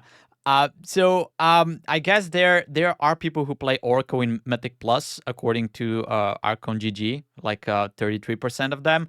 Everybody's playing Archon in Raid though. Have you guys played it at all this season? Yeah, I play a lot. I haven't gotten to mine yet. I'm doing the push on Disc Priest first, then I'll start Yeah. on Holy Priest. But I will say Oracle on Holy Priest has surprised me. Like I thought it was a flash, like I thought it was horrible on both. But I think, is it Piety? Maybe you can help me out, Jay, but it's the one that you're healing into yourself, Yeah. cleaves healing. Yeah, that's premonition. Uh-huh. Premonition of Premonition. Piety, right? Yeah. It Yep. And did that's y'all so play? good. It's so Yeah, sick. Did y'all it's play good. Dragonflight season, the last season when we had the seedling Uh-huh. at Okay. all? Oh yeah. The I smoldering mean, seedling. yeah, Holy Yeah. Priest was so good with that because you would Yeah, it drop was it, have like amazing. Oh, your dude. tier set was really good because you could like triple Serenity into it, and just like everyone's like, whoom, full health, Yeah. you know? It was I cheating. I It was think cheating. it's obviously Oracle's not as strong as that, and you have to wait. It's like half of the time you have Piety, but I mean, it's still good. It gives them another cooldown, which is kind of what, in my opinion, what they lack. They really just have Apotheosis, and that's kind of it. Yeah. Yeah, I don't know why. I'm not actually sure why Archon is so heavy in Mythic Plus when I feel like Oracle is actually stronger for Mythic Plus, especially with Well, the mendings and. I It's think definitely of the easier. Yeah, but also look at the numbers. It's 66 to 33. So I think of the three people that have played Holy Priest, one of them had Oracle, the other two had Archon. So Yeah, and I'm that's got sure to my be it. buddy is the one that's doing Oracle right now, the one I Yeah. told him to play Oracle in Keys, so it's so Oh, funny. it does say 11,000 parses, which I don't know if it's a big No, or that's small number. fake. We didn't see what the number is for the other classes, but yeah. So I would just I didn't play it much this season, to be honest. The Halos are definitely a lot of fun. This is what I played with. Yeah. But for me, I don't know. It's a personal. This is a very personal thing, but the Holy Priest just feels like a budget version of like Rest to Shaman or something, because it is Yeah. still a reactive healer, but you Yeah. have much less utility. You're still a priest, so the interrupts, the dispels are not there. And you have a little bit weaker AoE healing compared to Rest to Shaman in Mythic Plus specifically. Yeah. So again, that's very personal. Like if you are a Holy Priest fan, you're probably having a blast and you're enjoying it. But since I'm a Rest to Shaman, I'm like, I just prefer to play something different. It does perform very well in raid. Like I would Mhm. probably give it a shot, but just so many other things to play, so there's no time to experiment with Holy Priest in that. And yeah, that's all I can say. Well, I think, like you're saying about it being just like a gutted version of Resto. I mean, it really is though, if you think about it, because Resto, even just the small thing of like maintenance healing, Yeah. like, hey, everyone's taking tiny little ticks. How do I trickle in healing to combat that? Resto, you have a couple different ways, but number one, you put down healing rain, Yeah. and they stand in it. But Holy Priest, that's, oh, by the way, that's one global. You spend They one don't global, you stand in get it, but rain. that's a different topic. I know the dreamland scenario. Let's imagine. But as a holy priest, it takes 5 globals to renew everyone, and that's kind of like the only equivalent that I can think of. Whereas if I can't remember the word that it's called, but it's the one that turns your sanctify into like it sanctifies the ground and it keeps it there. Yeah. Kind of turns it into like a healing rain, basically. If they detach, I think it's divine word. I don't know.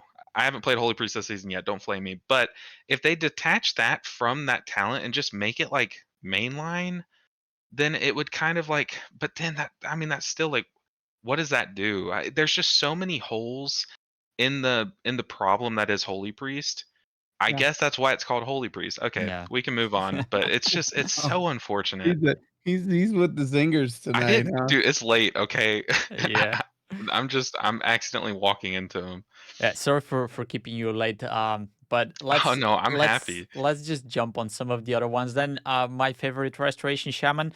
Now I guess I can go first on this because this is my main. But I kind of disagree with the numbers that we see here because I it was just says, thinking yeah, that. it says that 94% of the people are playing Totemic in Mythic Plus, and then there's only 6% playing Farseers. So there's like 78,000 parses here, definitely more than the Holy Priest.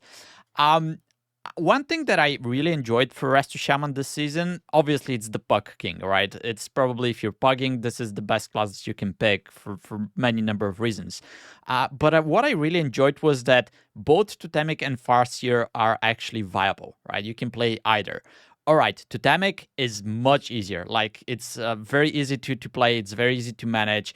And you have to press a lot more buttons as a Farseer, and you have to maintain a lot more skills and micromanage them, but both are viable. It's completely different play style, so that gives you the option if you want to play one or the other. It blasts in rate as well, so it's basically the perfect class for me this season. And the other thing that I'll say is right now the meta is kind of like you're playing your healing stream totem instead of the cloudburst, which cloudburst again is the much more difficult one to manage. So it's probably one of the best iterations that we've seen lately. And literally everybody's playing it on high keys as well, especially if you're pugging. Yeah, Disc Priest is there. We didn't mention this, but Disc Priest is mainly there because it's very good in an organized group. If you're playing in pugs, you're probably having much harder time, especially once the key level gets higher. That's not the case for Restoration Shaman. I think even in high keys, you can pug it and have pretty good results. And yes, I am biased because this is my main, but I think this is a very good class and it's in a very good spot this season. Have you guys played it much? Oh yeah, it's up there with Mistweaver for me. If I'm being totally honest, I love this spec, and I love the direction it's gone into. What about you, Jay? It is absolutely amazing. Totemic. I mean, I tried Farseer and I'm like, why? I don't want to think. I just want to drop Healing Rain, drop a couple totems, maybe do a chain heal, do a healing wave. I can do stops. I have a kick, stuns. I mean, it's amazing. It's so fun. If you're engaged, you like engaging and actually because I feel like on the Disc Priest, you're doing damage and stuff, but you're just doing damage, right? And Mhm. but on Shaman it's like you're interrupting, you're stunning again, like you're stopping, like it's just so fun, man. It's You so have all the dispels that are needed this yeah, season. you have Yeah. Yeah, everything. all Yeah, of them, literally yeah, every single yep. one. Yeah, it's so fun. It It's is such a going. cool It class. is going to struggle, I think, a little bit next season because there are some diseases there, as far as I know. But uh, generally, this season has been amazing.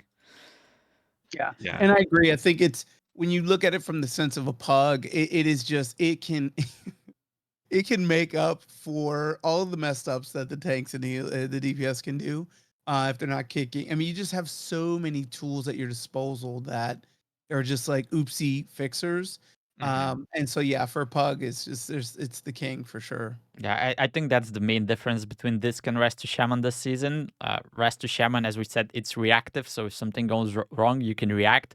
While Disc Priest, you're blasting, but You you're have to be preemptive precise too. healer, right? Yeah. So if something goes wrong, it's a little bit harder to react. Yep. Yep. All right. yeah. So let's jump to Holy Paladin then. That had a very interesting iteration this season and the beginning of the War Within. I made a tier list in the beginning, and I said that Lightsmith is going to be absolute dog water, specifically in raid. Really? Yeah, I was sure that this thing is never going to work in raid. And then I was like, yeah, maybe there's going to be some niche situations where you're going to use it in Mythic Plus, but everybody's going to play Herald of the Sun. And then they made some changes now. Everybody switched to Lightsmith because I think people were playing more Herald in Mythic Plus specifically in the beginning of the season, and they switched to Lightsmith potentially after the latest changes. And then in Raid, I could have not been more wrong on this, but I think everybody's playing, 90% of the people are playing Lightsmith. This thing turned out to be amazing. And it Yeah, it's is insane. yeah, it is kind of like the Farseer for Shaman. It's harder to play than Herald because you have to micromanage more things. But having your cooldown of Avenging Crusader is what you use with Lightsmith, which is your wings being 1 minute cooldown and your DPS skills are actually healing during that window. Having 1 minute cooldown on Avenging Crusader actually makes it feel really good in pugs because you have a button that you can press every 1 minute and everybody's immortal basically, right? So that feels really good. Having all the utility that Lightsmith is providing also feels really nice with the shields, the weapons to do damage and save people from mistakes. So although Herald seemed to be like the main thing in the beginning, I think everybody's playing Lightsmith right now and they're having a blast on it. And as I said, I plan to play it in Break the Meta as well. Is your experience different though? Uh, so I am currently what I'm doing in my challenge is I'm pushing Paladin and Disc. I'll do one key on one, then hop to the other and alternate, and they're racing. So I am pushing on the Paladin as well as the Disc, and I I am on the Herald of the Sun train, not because it's better. Obviously, the numbers are pretty close, like just looking at the raw numbers, but it's Mhm. just because whenever I would swap to Lightsmith, since I'm doing this very specific challenge, um, my damage is even more low than what it's supposed to be. So when I'm trying to scale my healing off my damage, it was like not doing it. So I might make the swap back to Lightsmith soon now that I've kind of got more gear.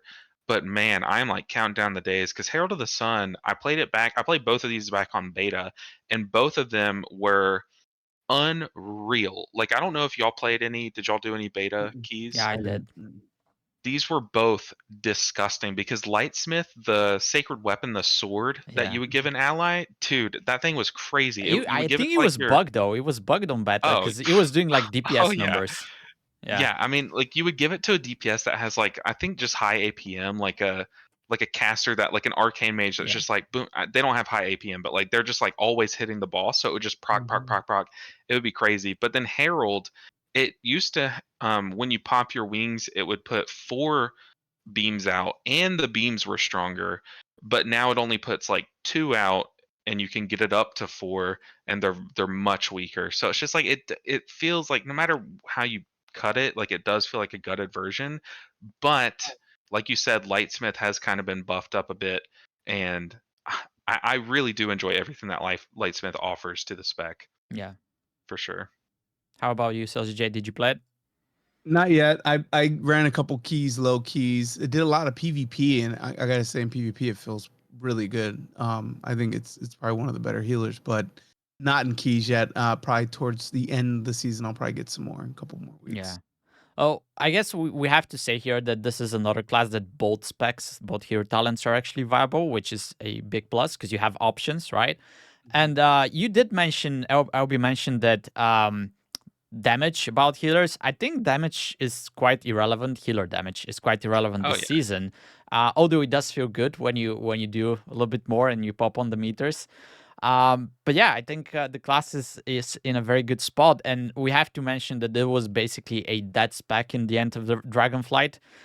They did the rework somewhere in the middle of Dragonflight, and they completely gutted it after that. Like it was buried underground, and nobody played it. So Yeah. I'm actually very happy to see it back. And I'll mention one more thing. I guess the Avenging Crusader type of gameplay, I enjoy it, right? It's kind of like a Mistweaver, and I enjoy Mistweaver as well because you're doing damage and you're healing, right? But I guess not many people actually enjoy it. You probably all know Mir, which is like the best Holy Paladin in the world. He's actually not playing it this season because he doesn't like Avenging Crusader. He's playing a Protection Paladin because he's like, I don't want to play Avenging Crusader, and this is what I need to play, right? Herald doesn't feel that good in the higher keys. So I just thought that's a fun fact to mention. I guess not everybody's enjoying the Avenging Crusader. Interesting. All right, let's jump to the. I don't have my Evoker here. Let me just switch very quickly. But I'm not Preservation surprised. Evoker. Yeah, I'm you and not Blizzard both. surprised. Yeah, No, Blizzard no, doesn't no. have it either. Don't worry. I swear They I had forgot it. about it. I swear I had it. But yeah, so Evoker, Preservation. What? These numbers are No, crazy. no, Okay, I'm this is sorry. Mythic Plus. This is Mythic Plus, right? So Still, I'm like, I love Flame Shaper. It's so fun. well, what you see on the screen right now is 99% of the people are playing Chrono Warden in Mythic Plus, which means that It's basically so nobody's playing boring. Flame Shaper, yeah. But What are then we do? Well, no one's playing Evoker. Let's be real. okay, that's Yeah. the other topic, yeah. So it's low parses, and then everybody, well, not everybody, 80% of the people are playing Flame Shaper in Raid. But yeah, let's throw it to LB first, since obviously he has an opinion there. Well, so to completely branch off, I want to talk about one thing, and that's kind of go back to what we were talking about earlier for anyone that heard it. But in the raid, the the top whatever guilds killed all the late bosses and however many pools. We all watched the race world Yep. first. It happened. It was like they had like double Pres Evoker. They were cranking with Flame Shaper. It was disgusting how much healing Yep. they could do, and they could pop health bars to full. It was broken. We all knew it. But now I think this is part of the reason. This alone is part of the reason why we're seeing so many guilds struggle in the last few bosses, because we're trying the same thing that they did. Obviously, they're gutted versions of the boss comparatively, but we're trying it without the broken Flame Shaper that they had. And Yeah. that's why we're 5 healing Kaivesa. That's why like everyone's struggling on the last few bosses, like or on the last 2 of the last few bosses. Like so it sucks how much Flame Shaper has been axed. And looking back at their Mythic Plus numbers, I think they could really not just use a buff, obviously, because people should want to play them, but if they can kind of not restore all the glory, obviously, but if they could restore some of the glory to Flame Shaper in a way that would impact their Mythic Plus, especially, it would. I think Flame Shaper is way more fun than Chrono Warden. Maybe that's just bias, but it would bring some of the player base kind of back to the spec, because everyone and their mother made an Evoker at the beginning of the season and then swapped to Resto Shaman week 3. You Yep. know, like everyone did that. So they need to do something back to Flame Shaper. They can't just forget about it. You know, And it's since we're sad. on the topic, I'll just add one thing. Going back to the rate and the Flame Shaper buffs and then nerfs. It took them so long to nerf it. Like they let the race go, and then I think there was a little bit more time after that before they actually nerfed it. And as you said, everybody knew that this is getting nerfed. It was so broken. It was obvious. And if it was a DPS, I think they made some changes during the race. They made some adjustments Oh in yeah. tuning, right? If it's DPS that's broken, they get axed immediately, right? And the Yeah. Flame Shaper took like 2 or 3 weeks, and that's bewildering to me. Like, why? Mhm. You know, let Yeah, them heal the bosses, and then everybody else. And like the biggest impact is what you said. Everybody switched to Evoker because it was broken, and then everybody had to switch to something else after they nerfed it. And that's a dynamic that I think should have never been allowed to happen in the game. Mhm. And if you let something broken go all the way through the race to the end, then I mean you kind of have to let it sit at the top, because you know the impact that that's going to have on the rest of the player base. Yeah. But now, like, I know I have never known this guy to not play Priest. He's either Holy or Disc every season. He swapped to Evoker this tier, and he's like stuck on it. He's like, I'm not gonna sit here and re-gear my Priest for Yeah. Mythic He rating. got Like that's screwed by this. Yep. yeah, it's very unfair. All right. Oh, let me talk about Evoker healing a little bit as well, because I'm actually a big Chrono Warden fan. You say it's boring, but to me, Evoker is one of the more complicated classes to play because you have so many skills. All of your skills have a cooldown, by the way. It's not like you can spam something as a Shaman Chain Heal or Healing Surge. Everything has, it might be a 10-second cooldown, but you incur a cooldown once you press a button. So you have to be thinking very carefully what you're doing and how you're doing it, so you don't get locked out with everything being on cooldown. And then you have the stasis with all the interaction between the different spells. So you Verdant Embrace before your breath, so it heals for more. You know, there are so many little nuances, so many little details that you need to be good at to play the class properly.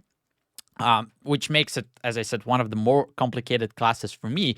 And when you add Flame Shaper and the Engulf, for me, this is like exponential difficulty, because now you have one extra skill, but this skill has so many different interaction with everything else that you already have, and it has interactions in between itself that it makes it like, I'm not saying it's bad. Obviously, it's really nice I see gameplay. what you mean. Yeah, It's but like the spec is hard. Why make it yeah, harder? it Kind of. becomes Yeah. even harder, right? But having said that, that's why I haven't played much Flame Shaper for that specific reason. But I enjoy Chrono Warden so much because the hero talents basically complement every single button you have in some way. Like Mhm. it gives you a cooldown, it gives you haste, it gives you a halt on your Spirit Bloom, etc. Right? All of this is actually amazing, and I would say this season this is probably my favorite healer.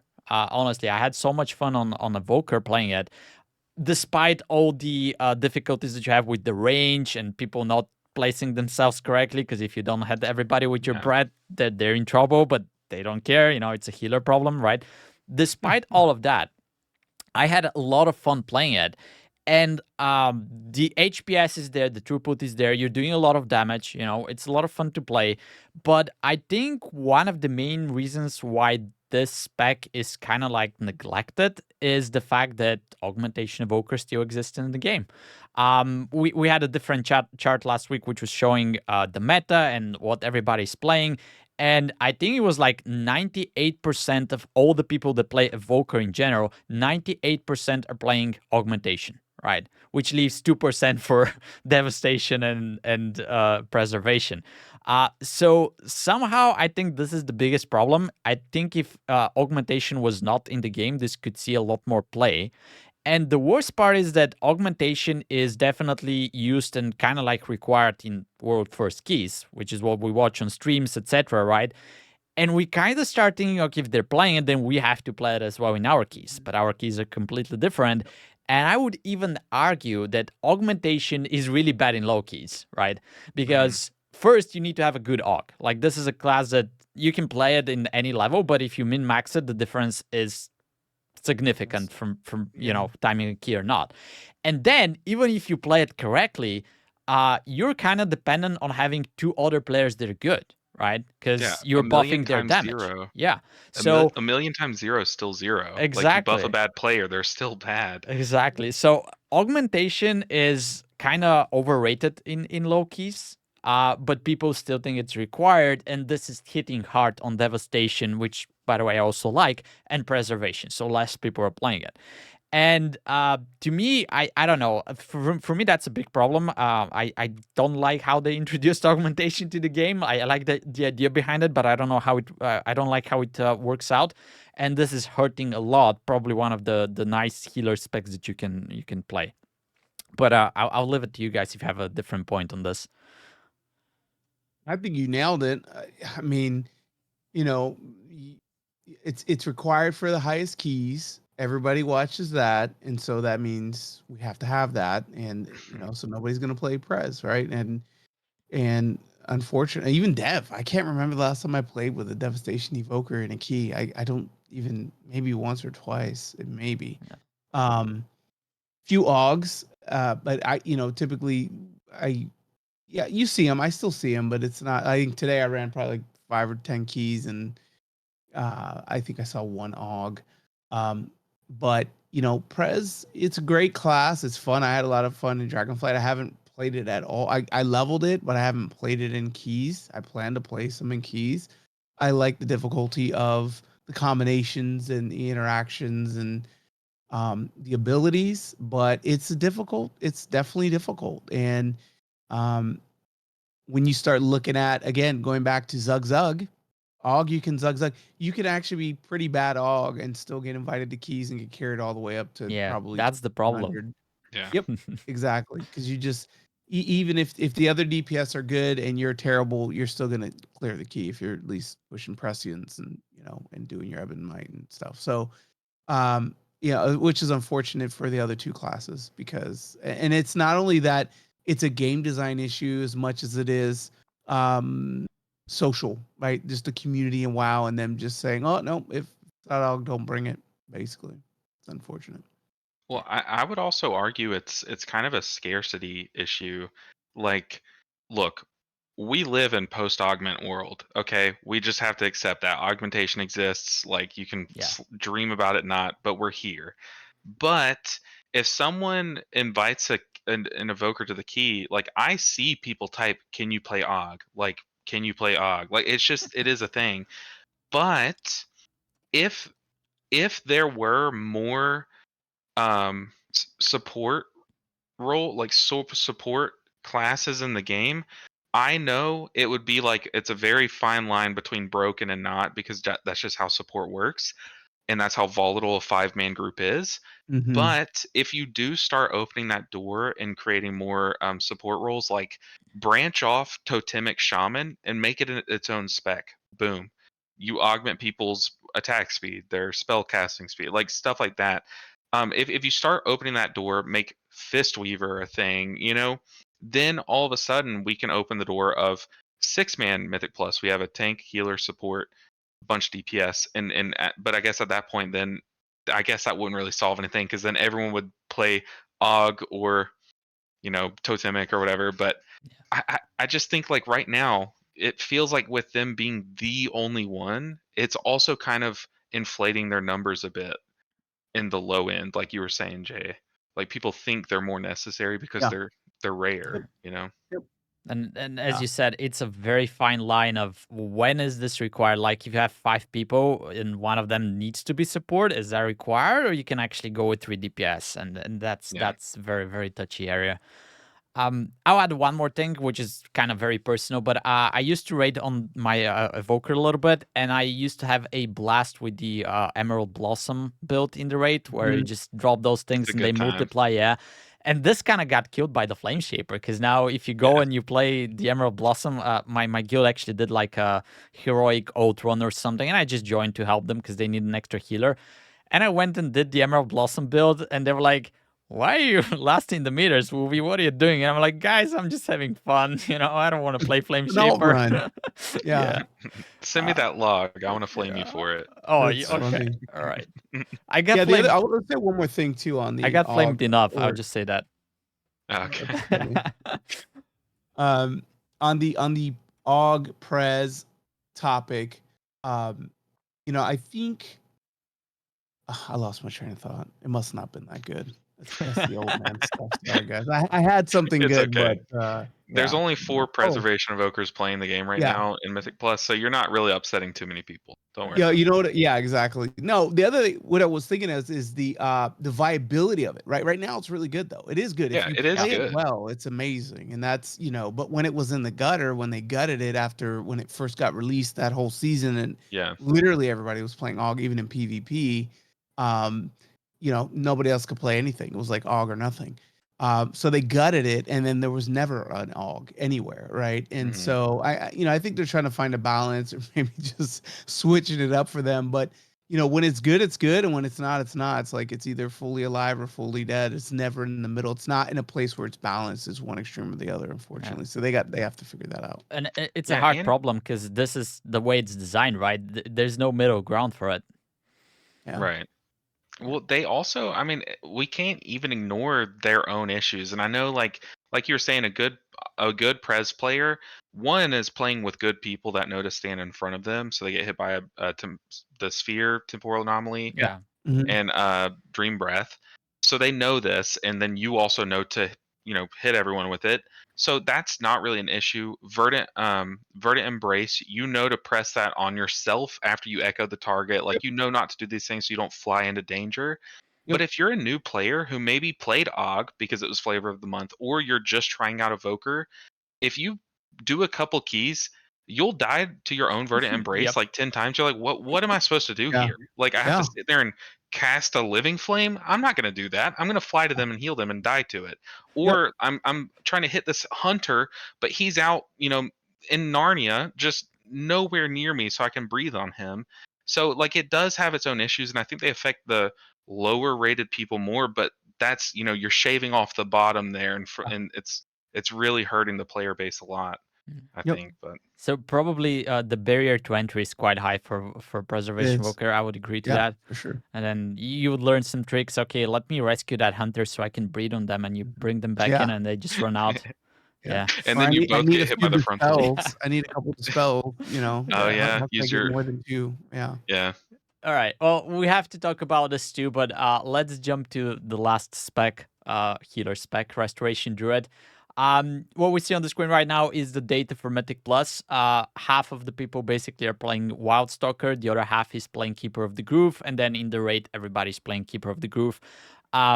But generally, the spec doesn't seem to be in a good place. I know that LB actually played the Druid already, and you pushed to KSH on it. So, what is your take on this?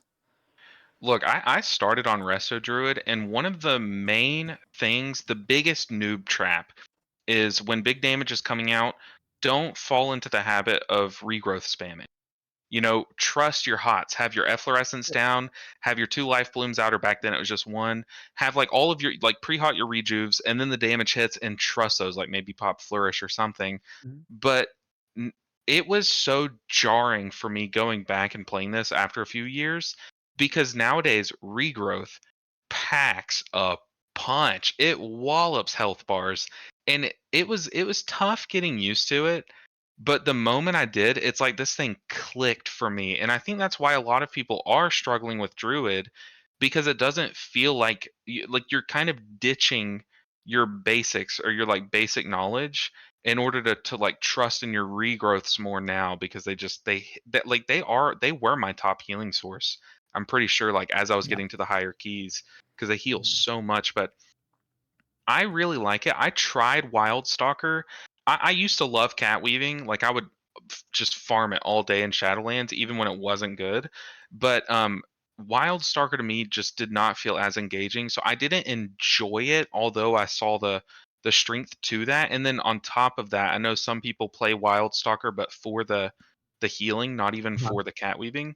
Yeah. That was boring. I'm sorry, maybe it's just me and my ADHD, but I could not do that all day. So I played Keeper of the Grove, which is boring, but at least I knew it was going to be boring, you know?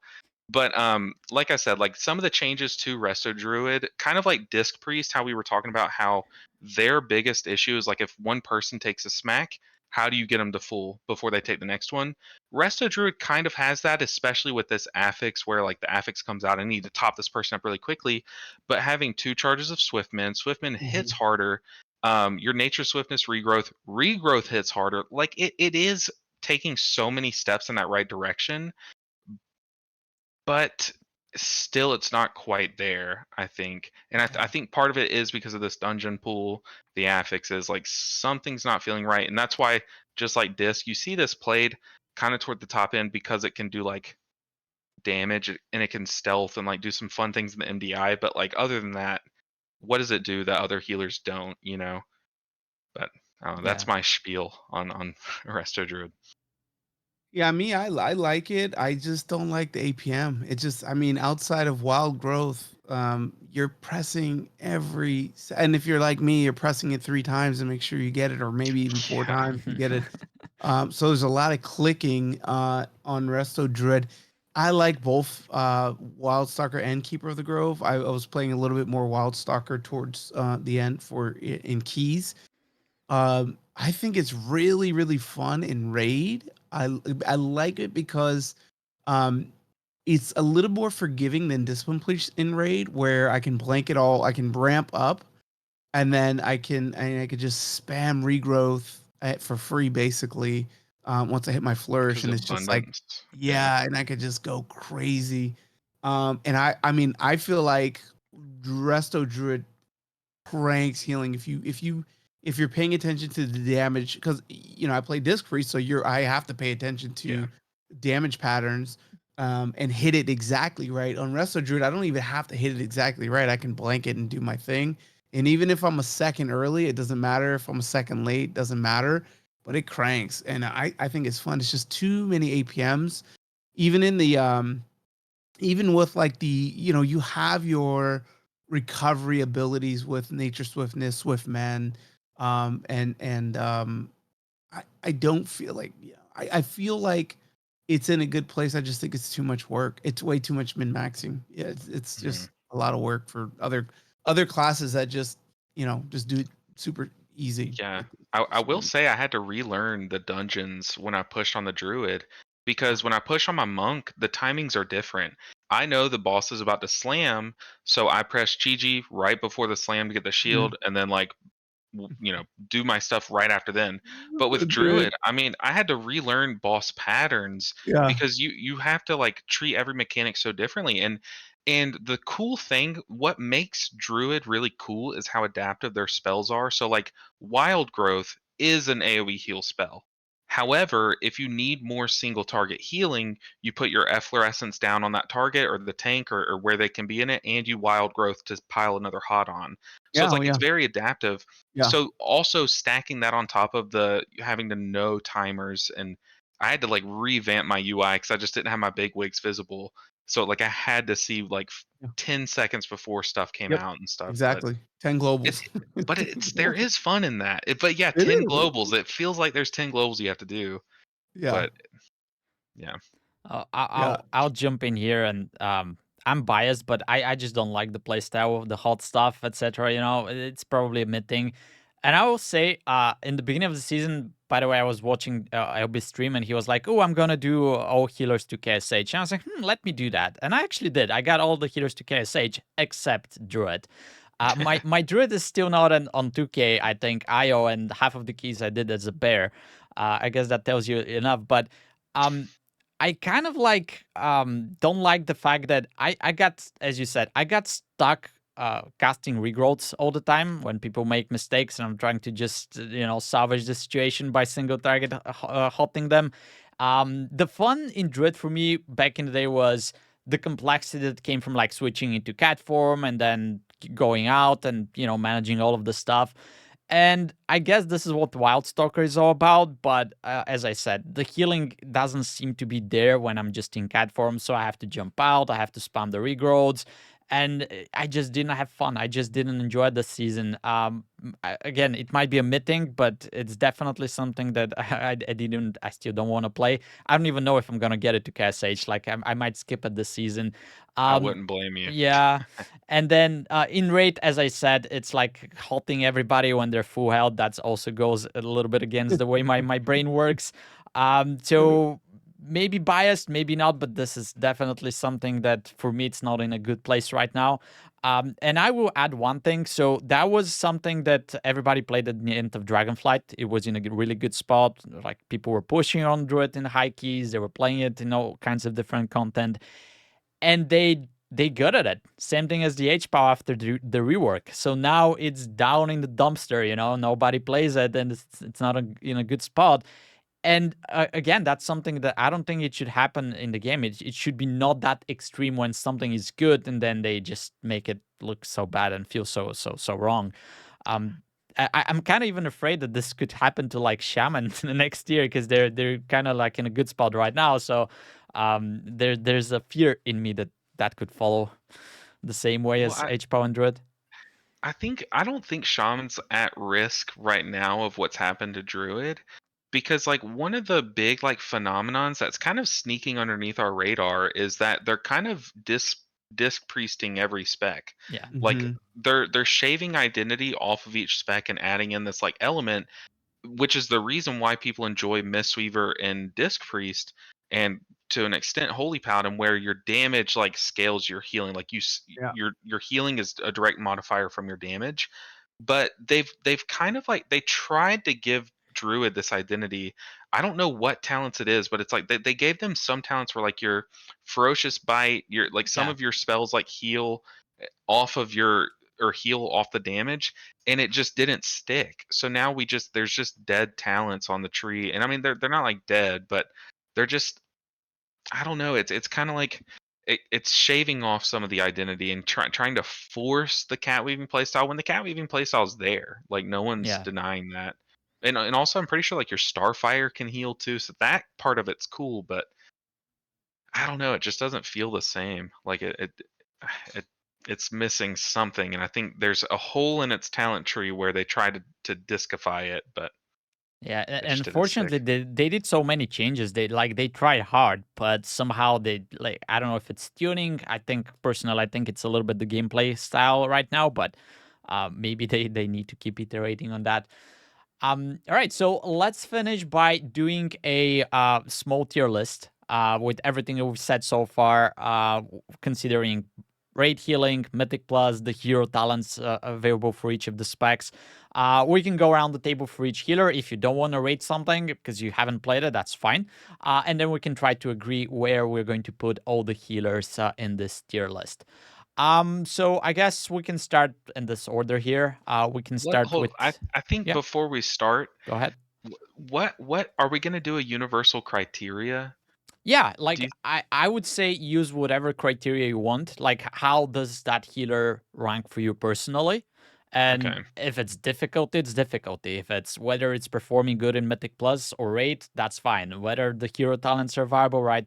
What is the enjoyment for you, basically? And would you Okay. recommend people playing this class, etc.? And again, it needs to be your personal, and then we'll see if we can agree where we put it, because I would assume that we're going to have different opinions for some of the healers specifically. Does that make Yeah. sense? Yeah. Yeah, I want to say one thing before we do this. Mhm. My take on this is that every single healing spec is playable to a very high level. Oh yeah, It's just dealing with the community and the response from the community on the specific spec that you pick. So, but Yeah. all of these are viable. So I You think know. one way that we're not going to rate the healers is how they perform in World First Keys, because we're not doing those, Yeah. or race to World First. So I think it's going to be how you rate it, and that's going to be kind of like the common way to view the healer, because we're doing like regular keys, regular rate, etc. All right, so let's start with disc, and I guess SaucyJay can go first on this because that's your main. Yeah, I think for disc, you know, when it comes to keys, I think it's in a good place. I think it's the most probably the most min maxy out of all the healers as far as like understanding the dungeon and the timings because there's no reactionary there's nothing reactionary to it. I mean, you have to know what's going on. So that can be a little bit of a buzzkill, especially as you're starting to learn it. Um, you know, for people like us who play all the healers, that means we've done tons and tons and tons of keys, so we already kind of know the dungeon. But if you're just, you know, looking to get into a healer and something like that, it's to me, it's the most min maxy, maybe except for maybe Prez Evoker can be a bit. You know, you really have to kind of know the class to get around some of the stuff. But I love it. It's my main right now, and I'm having a blast. In raid, I just go easy route, Zug Zug, and go holy. So in raid, I kind of rank it lower. So on all in all, it's extremely fun. It performs well. I'm in maxi, so I'd probably give it a low A. Okay. That'd probably be my How rating. about you, LB? So this is this is probably the one that's gonna struggle the most in terms of criteria. Because if Yep. you go off of vibes, apart from J, it's easy F tier. But if you go off of like strength and top end keys that like none of us can get invited to, obviously it's an S because there you're in comms. You can say, hey, I'm stunning, follow up my stun with your stun, then kick this and kick that. You don't have to worry about that. But as a pug, or as a healer, actually, I used to say we heal the bars in front of us. I used to say that. But that's not true. There's so much more information on the screen than just your health bars, and part of that is casts. If you see two web bolts going towards Tony, Mhm. you start your cast into Tony so that it hits right after those bolts are between them. You know, there's so much more information, and um, being able to stop those casts from going off is big, and only having Psychic Scream is really tough. So look, don't get me wrong. Disc is S tier, but in my tier list, where I live in Pug World, it's so strong that it's up toward A, but it's not quite in S. So it's like it's top of A tier, but it just can't get into S tier in Pugs, in my opinion. Although its throughput's insane. Okay, I'll be completely different from what you just said, but the vibes for me are S tier. Like I'm having a blast this season playing it. I'm not saying it's easy, but as I said, it's kind of also like a little bit of a vacation for me because I don't care about interrupts, I don't care about the spells, I just don't have those things. You know, you guys It deal is with it, nice. right? So Yeah, from this true. perspective, vibes and like having fun for me this season, it's like the best that this has ever been. However, if you ask me what healer do I play, I will never recommend this, man. Like especially in Mm, pucks, right? For pucks, I would say this is F tier because it's so hard, and it's not just hard healing, but now you're lacking all the utility that you need to handle some of the problems that the dungeons present. So, for that purpose, I would agree. We can probably agree to put it into the A tier. And it's a very, I guess, class that's very specific to how you take it, how you like the gameplay, and how much are you willing to expose yourself into playing this in keys, because it's definitely hard. yeah, Um, and I will say like this one, it just has the most variance. In the best hands, it's the yeah, best healer right now. In absolutely. the worst hands, it's probably the worst healer, or second worst, or Mhm. third worst, but it's Mhm. down there. So I think like although you're seeing it in A, no, it's kind of in S, but it's also kind of in B. It depends on who's I playing would it, you I know. would even go and say go further and say it's kind of an S if you started playing it and you enjoy it. But if you're starting to Mm, play healer, don't pick disc. Go yeah, try for sure. something else. Learn how to heal on something else, because if you start on disc, it's gonna be F for you. It's gonna be below Yep. F for you initially. It's so different than everything else. So just keep that in mind. Alrighty. I'll be right back. You guys continue. I'll be right back. All right. I guess you don't want to rate HPOW anyway. Yeah, but he doesn't want to get flamed by the HPOG community. yeah, He's gonna put him in F, by the way, guys. Flame him in yeah. the comments. Let's rate this one without him. So HPOW, how has that been for you? So the way that I play it, I would say it's like low B because, like I said, I'm playing the weaker Mythic Plus version, which is the Herald of the Sun. But the the Lightsmith Avenging Crusader build is so good. I mean, Yeah. it's so good and it scales very well versus any dungeon mechanic. Having a 1 minute cooldown as a Mistweaver Monk who has that, I know just how powerful that cycle can be, and you have enough cooldowns to fill that gap. So I would say it's a lot stronger than I thought it would be, but I don't know if I can't put it in the same tier as Disc. So if I were making this tier list, I would try to spread out the whole thing and use all 5 tiers, and I think I would put it in B Okay. for myself personally. Fair enough. I would personally, I also want to put it into S because, and the main reason is I'm so happy that it's back. Because, Oh yeah. like, people know me as Resto Shaman, but the other healer that I've always played was actually Holy Paladin. And I didn't play it at all in Season 4 of Dragonflight because it was so bad. So I was so happy to see it back. I'm also very delighted to know that both hero talent specs are available. So hmm Herald of the Sun not only plays well, but like the fantasy behind it with those beams and the Avatar of the Sun, all of this hits very hard for me. It's very nice. And then the Lightsmith brings all of those tools that I'm playing with right now throughout the season. But also Lightsmith, as we said, it includes a lot of micromanaging of the additional skills that you're getting, so it's not easy to play. So I can see how that could be a little bit discouraging, and people kind of try to avoid it. So I'm willing to not put it into S for that specific reason.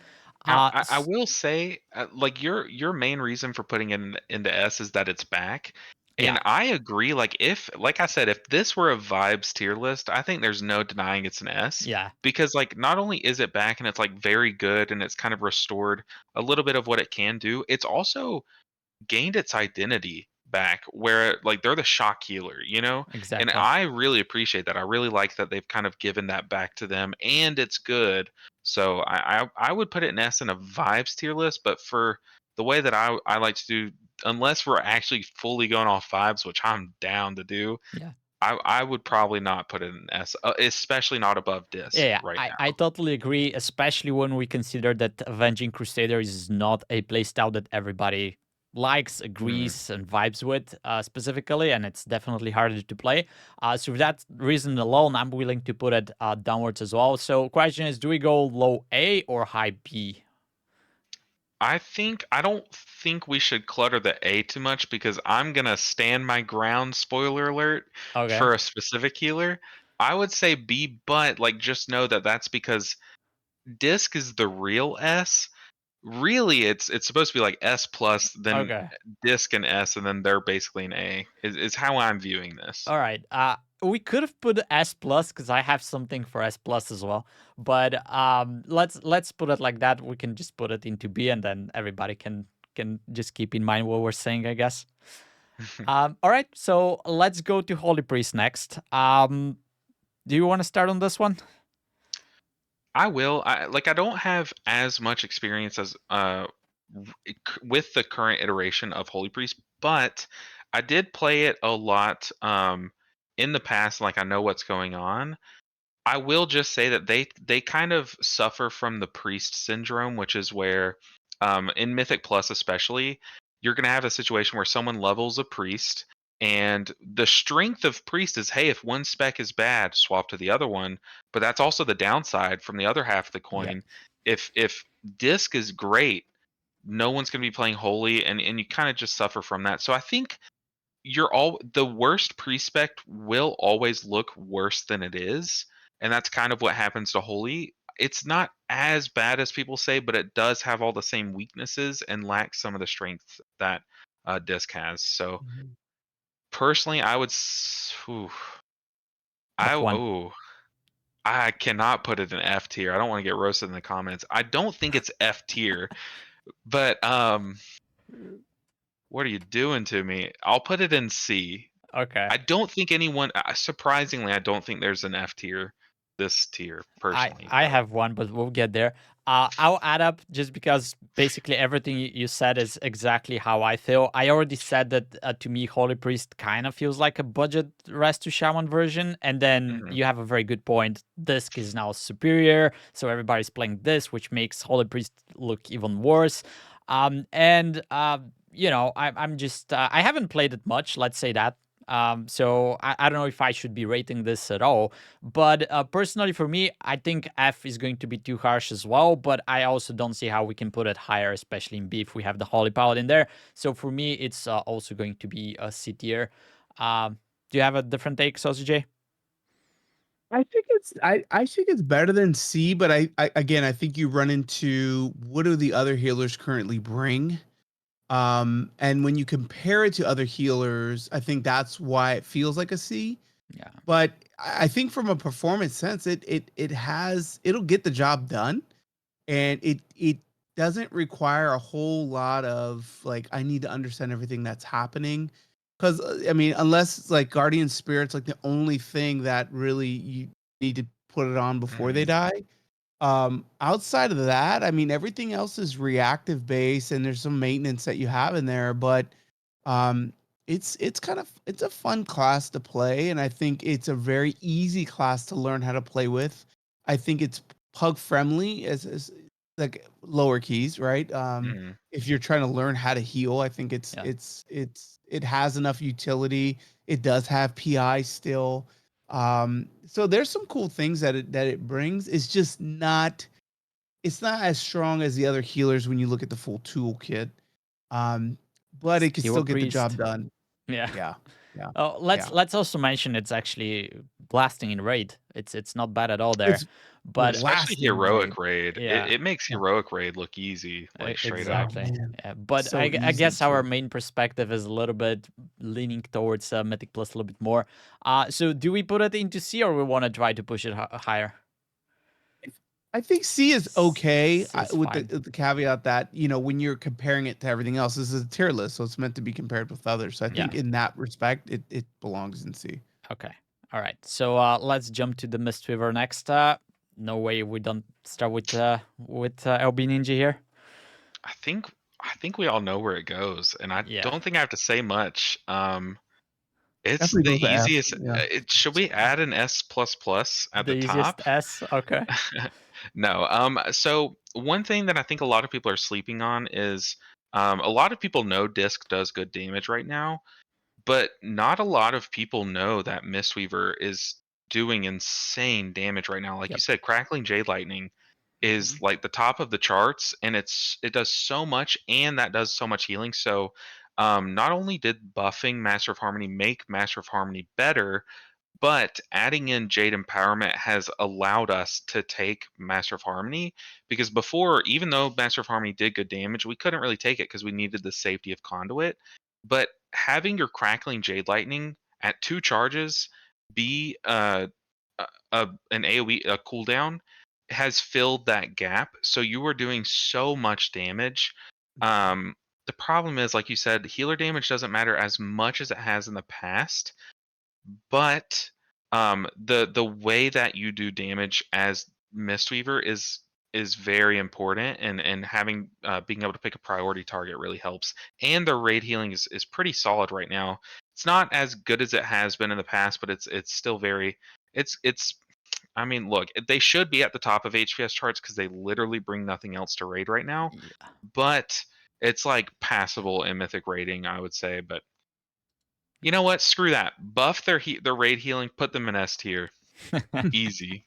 All right. No, if I'm being real, it's I would put it top of A. I think Okay.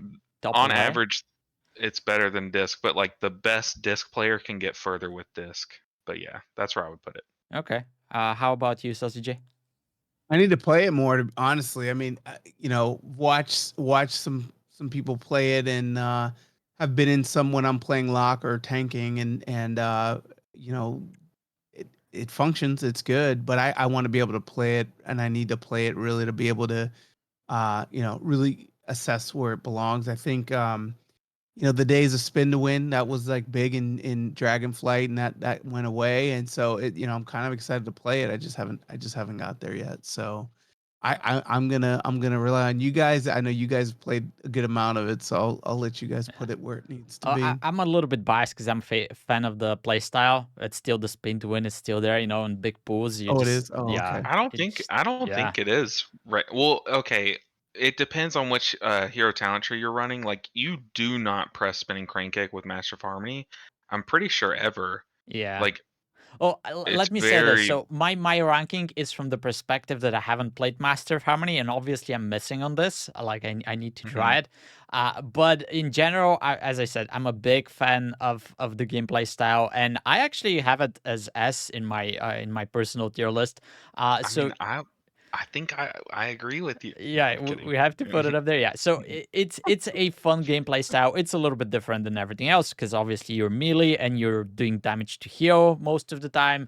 But it has been very enjoyable in Dragonflight, and I think they only build up more. They added more stuff, which was Mhm. very very nicely done for the War Within. So I actually have absolutely no problem putting into S tier as I well. mean, there's no arguments for me. Yeah, Memes aside, like I really do think the Crackling Jade Lightning, the Jade Empowerment buff or addition has like it really has sent this into the next level. Plus, rushing wind kick.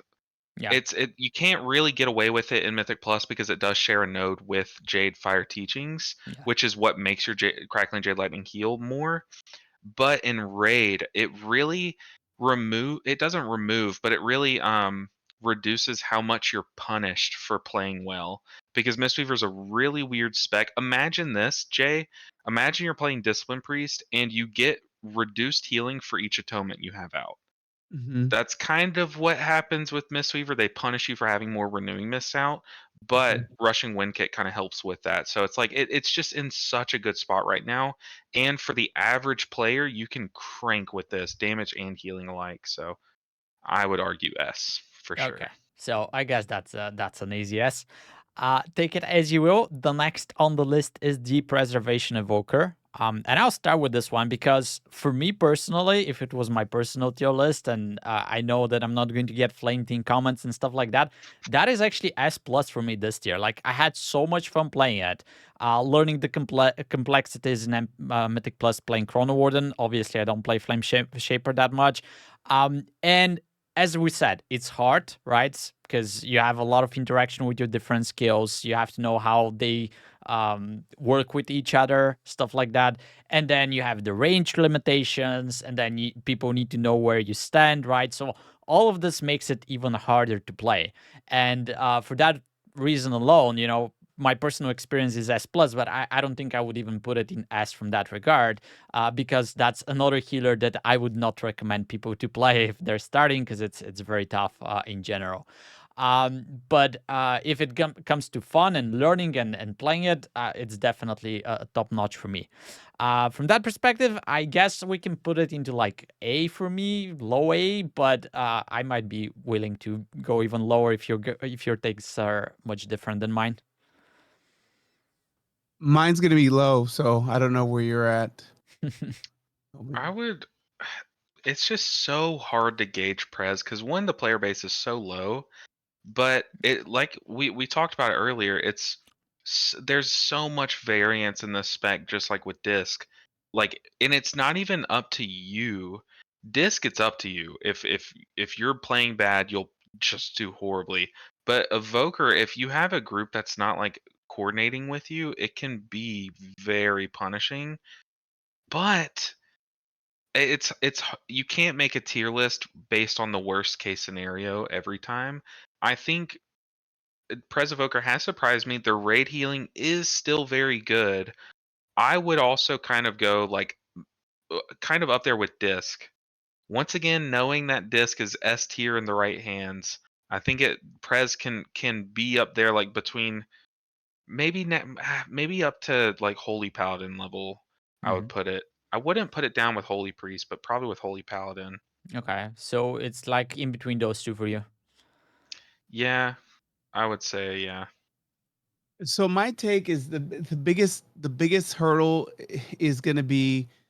I'm not going to focus on the gameplay. Look, the throughput. So Blizzard's done a good job. Kind of going back to what I said at the beginning. All these healers can do the work.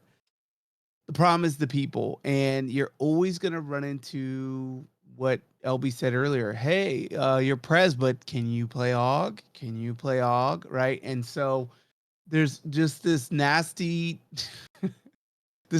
scenario where if like you're not Og, you're kind of, what are you doing in here? We don't like dragons, right? Unless you're an Og. Um, Goosenecks. yeah, exactly. So from that perspective, is it a fun class to play? I haven't played much this season. I just leveled it, like I said, and got a couple little pieces, right, like during pre-patch, but or early release to whatever. Um, it's very fun to play when I played it. I just think, man, getting into keys, if you're going to be playing it, it's going to be rough, I think, eat from the bottom to the top. Um, it's not the easiest class to play. It's fun, but you run into a lot of limitations, and there's a lot of nuances in that class. When you can just go Og and just Yeah. hit a couple buttons and you're good. So for me, personally, I like more of a challenge, so it would go higher up. But in the general sense, on a tier list, comparing this to others, it's all the way. It's for me, it's with Holy Priest, because you have to look at kind of not even this group of healers here, but also the sentiment of the community in keys. I'm just talking keys mainly here, and augmentation, just the dominant force in keys in general, and the want and desire to have that. And one of my good friends, Italian guy Adriano, even he will be like, "Oh, it's Og. Okay, let's bring it." Because I mean, DPS like to see big numbers, right? Yeah. They want to see those big numbers, and so you're always going to run into that. So for me, it's a bit on the lower side, just in general, kind of the bigger picture. Personal playability, yeah, it's always high because it's difficult. I like difficult. Okay. You want to add something, LB? I mean, I know, like, I know Og existing really does just like cut them down. But like, if you were to make this tier list based on you're queuing up for a group and 5 people or 7 people, I'm sorry, 7 people with the same IO, same item level queue up of each spec, Yep. and your group does not have an Og in it, I think you would take the Prez over the Holy Priest. And I think you would argue, like, if your group doesn't have a lust, you would take it over the Paladin. If True. you know, so I think it not only brings that, but it can also remove like some pretty important debuffs like bleeds. Like there Yeah. are Yeah. the bleeds aren't as terrifying this tier, but like there are some bleeds that are just nice to know you can get rid of. And I mean, also like Holy Priest, they do have GS, but like you don't have a way to like shove your tank into a big pool and time a key in a pinch. Like you can time dilation your tank as an evoker and like let them go crazy for that final pool if you need to. Like Yep. just Holy just doesn't have that. And I think that lack of tools is why I would kind of like argue their throughput is up there with the other healers, Yeah. but they have more tools. So I don't know. Yeah, Yeah. so I guess we Good can point. agree that this is kind of like Disc. It's a lot of fun. You can get a lot of enjoyment from playing it, but then it's hard. And then if you're just starting and you're learning, it's probably not the best option to go to. So what do we say? I guess you guys want to lead it down to B. Maybe we put it in front of Holy Paladin, I would be more with Jay in the fact that it's probably behind Holy. behind Holy. Okay. But know this, Wolfie. Okay, this to me, the B tier is my A tier. So Okay. you're A tier in my heart. Okay, the Mistweaver's in S plus plus land. Everything else is like one tier pushed up. So All right. you're A tier in my As I heart. said, Press for me is definitely S tier this season, but this is like personal, right? And Yeah, again, if you ask me, are you recommending this healer? I would probably say no. I like yeah. it, I Mhm. But it's a enjoy it, good but time. yeah, it's a very good time to play it. Yeah. All right, Restoration Druid. After everything I've said earlier, this is like the easiest F tier for me because I didn't enjoy it at all. It's hard to play like everything else, but then you're healing for less. You have to press more buttons. You have to press them harder. All of those things, and just the gameplay style for me is just not clicking. It's not there. So for me, that's the easiest F. But let's see how high you guys can push it with your arguments. I think earlier this season, I definitely would have agreed with you. I would have been like, okay, this is down there with Holy and F, but Holy has been surprising me with the numbers it can put up. But I'm sorry, Holy Priest. But Resto Druid actually really shocked me. Like I thought they were in a boat where you just don't have enough tools to deal with things, but I was surprised at how well their kit can handle different situations.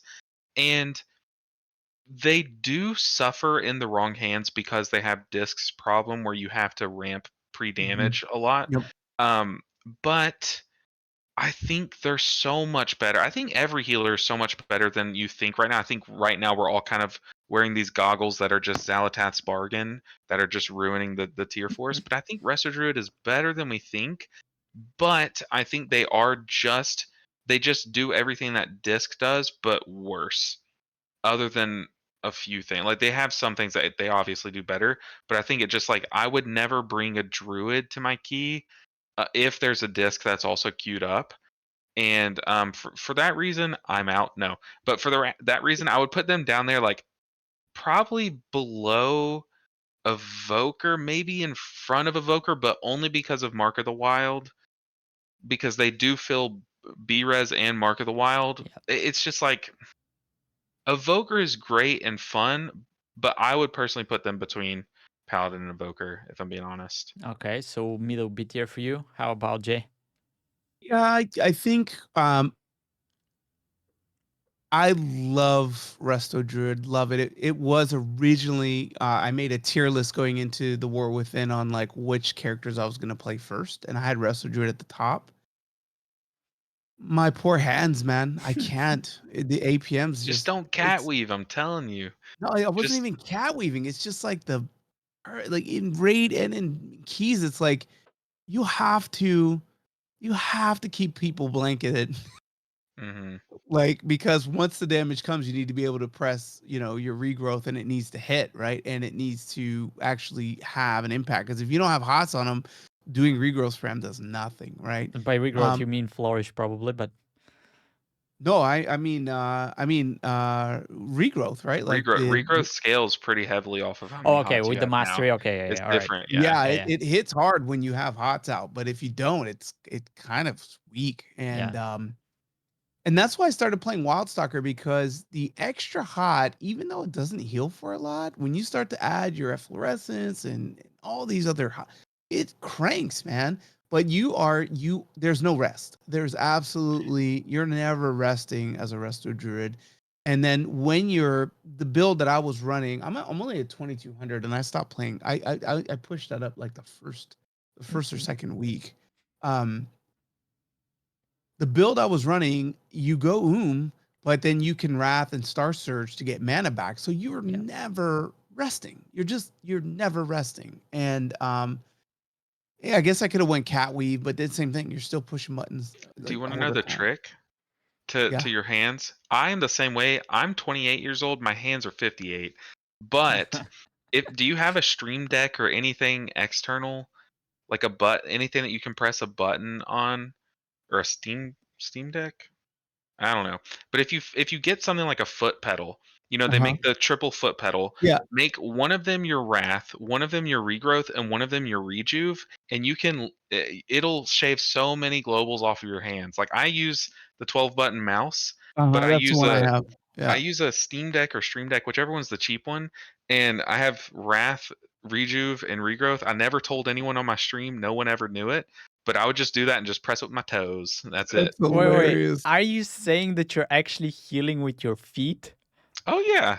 No Holy. shame. Okay, I have to, after this season I have to get a surgery on my hand because it's just absolutely tarnished. But during the beta, I was playing Mistweaver and we were still spinning to winning, and I literally made a macro that was just spin to win, spin to win, spin to win, or spinning crane kick, and I would just like step it with my foot and like just keep pressing it. Like that's all I did. That's so That's how I funny. leveled from 70 to 80. Is I just foot pedaled spinning crane kick. It was Man, That's so so nice. I funny, have to man. try this now. That sounds like amazing. Yeah, it's awesome. Holy. I Yeah, hope it man. doesn't get me banned. That can't get you I might banned, I can might it? try that even with my smiting and my void blast on priest, because I'm It telling you, I mean, helps. the priest, it doesn't feel as bad, but man, the Yeah. wrestler druid, Yeah, I mean, I gotta. I don't have an APM counter. I don't have that weak core, but man, I gotta think Resto Druid for sure for me And is the one that just is APM like super aside, fun. I made a video at the end of Dragonflight counting how many keybinds and buttons you have to be pressing on each of the healers, and some of the counts were like above 40. Like you need to have more than Well, 40, right? I will say like Druid, yeah, Druid's the worst for that because you have to swap forms. Yeah, Yep. But Fluid Form has helped Yeah. the buttons For you sure. press a lot. yeah, Like yeah. Yeah. you used to have to press Cat Form and then Hmm. press Shred, but now you Yeah. can just press Shred and it just Yeah. hops you into Cat Form. It's so nice.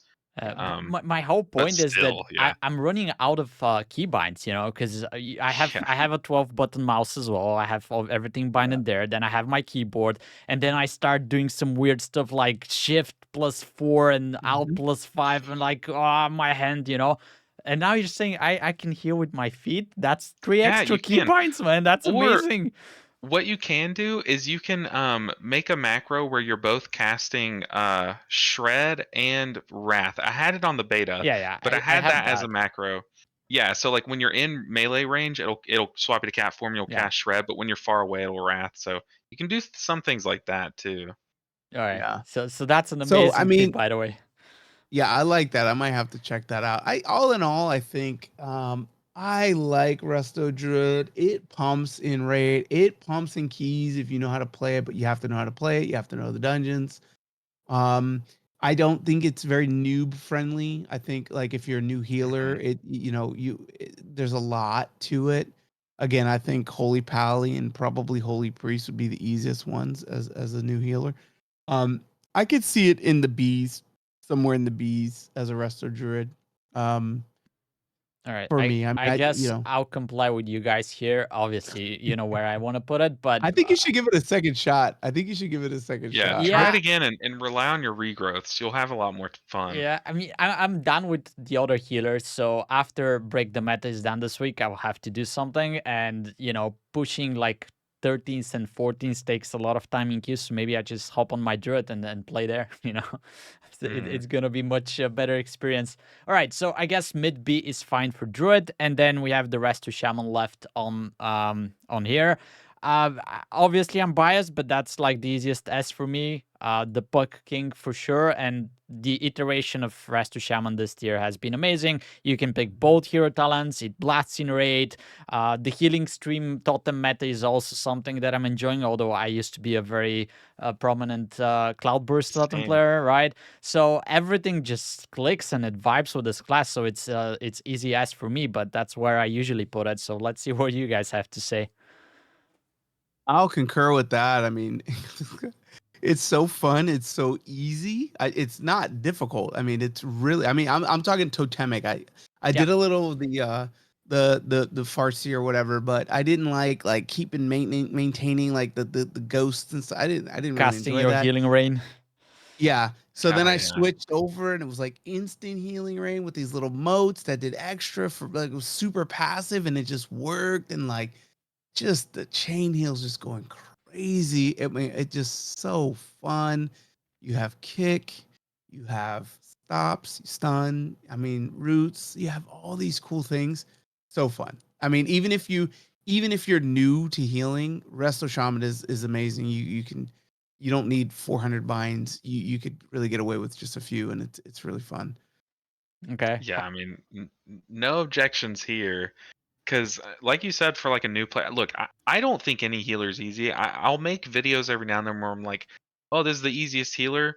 But being the easiest healer is still harder than being the hardest DPS. We can say that, right? No one's gonna cancel us for that. But I do think they are easy, and I think in my challenge I highlighted it. So my Resto Druid push. By the way, I push 3 days a week, so it's not like, and it's only for like 4 hours a day. So like I'm not pushing every night. Basically, it's very controlled. My druid took over a month, and I was like, okay, cool. My shaman took like 2.5 days.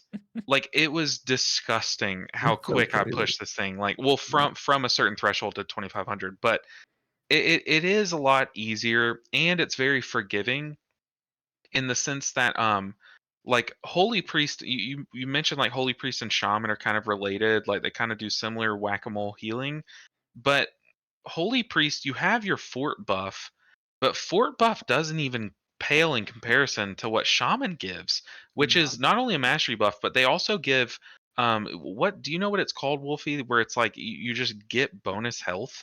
Like everyone's at Yeah, like the ancestral 110% health. vigor and then downpour, so you can get Yeah. 20% health onto people. Yeah. How is this okay? How is it okay? I mean, it's so dumb.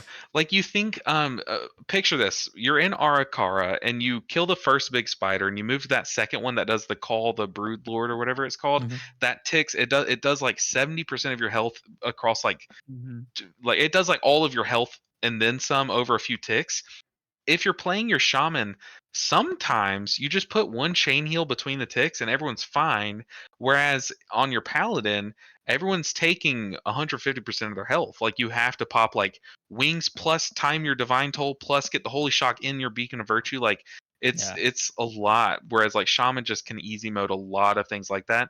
Plus poison cleansing. Like look, Mistweaver enjoyed its time in S tier, but we can, take down the curtain. You can move Mistweaver down to top of A, and we can put Shaman in its rightful place. I'll admit it, there was bias earlier, but I definitely think they're kind of alone up there in I S was gonna tier. ask you, do we put it in front or behind It Mistweaver? I goes at think the we can agree top, that. top Yeah, for it sure. definitely. I I wouldn't think it. put Mistweaver down though.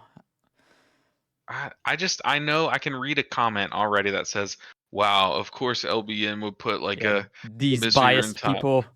Yeah, Yeah. dislike.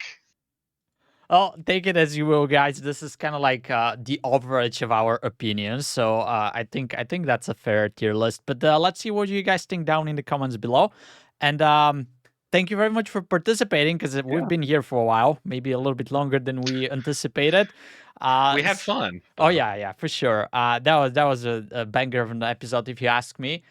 So first, thank you, LBNinja, for agreeing to be our first guest ever. Yeah. Check the links below. We'll have all the links available there. So if you want to find out more about him, follow him, watch the stream. It's amazing content. Personally, I'll love to have you back here for another episode. I would be very happy to. Also, I'm sorry to interrupt this. It's very fitting that our healer tier list ended up in the shape of an F, but I don't think we plan on that. No, Okay, but guys, I would definitely. be more than happy to come back. This was a blast, and y'all are Yeah, pretty chill, so I appreciate y'all for having me on. Yeah. yeah, Thanks for joining. Appreciate it. Of course. same. All right, guys. Thank you very much for watching. We'll see you on the next episode. Now, bye bye and take care.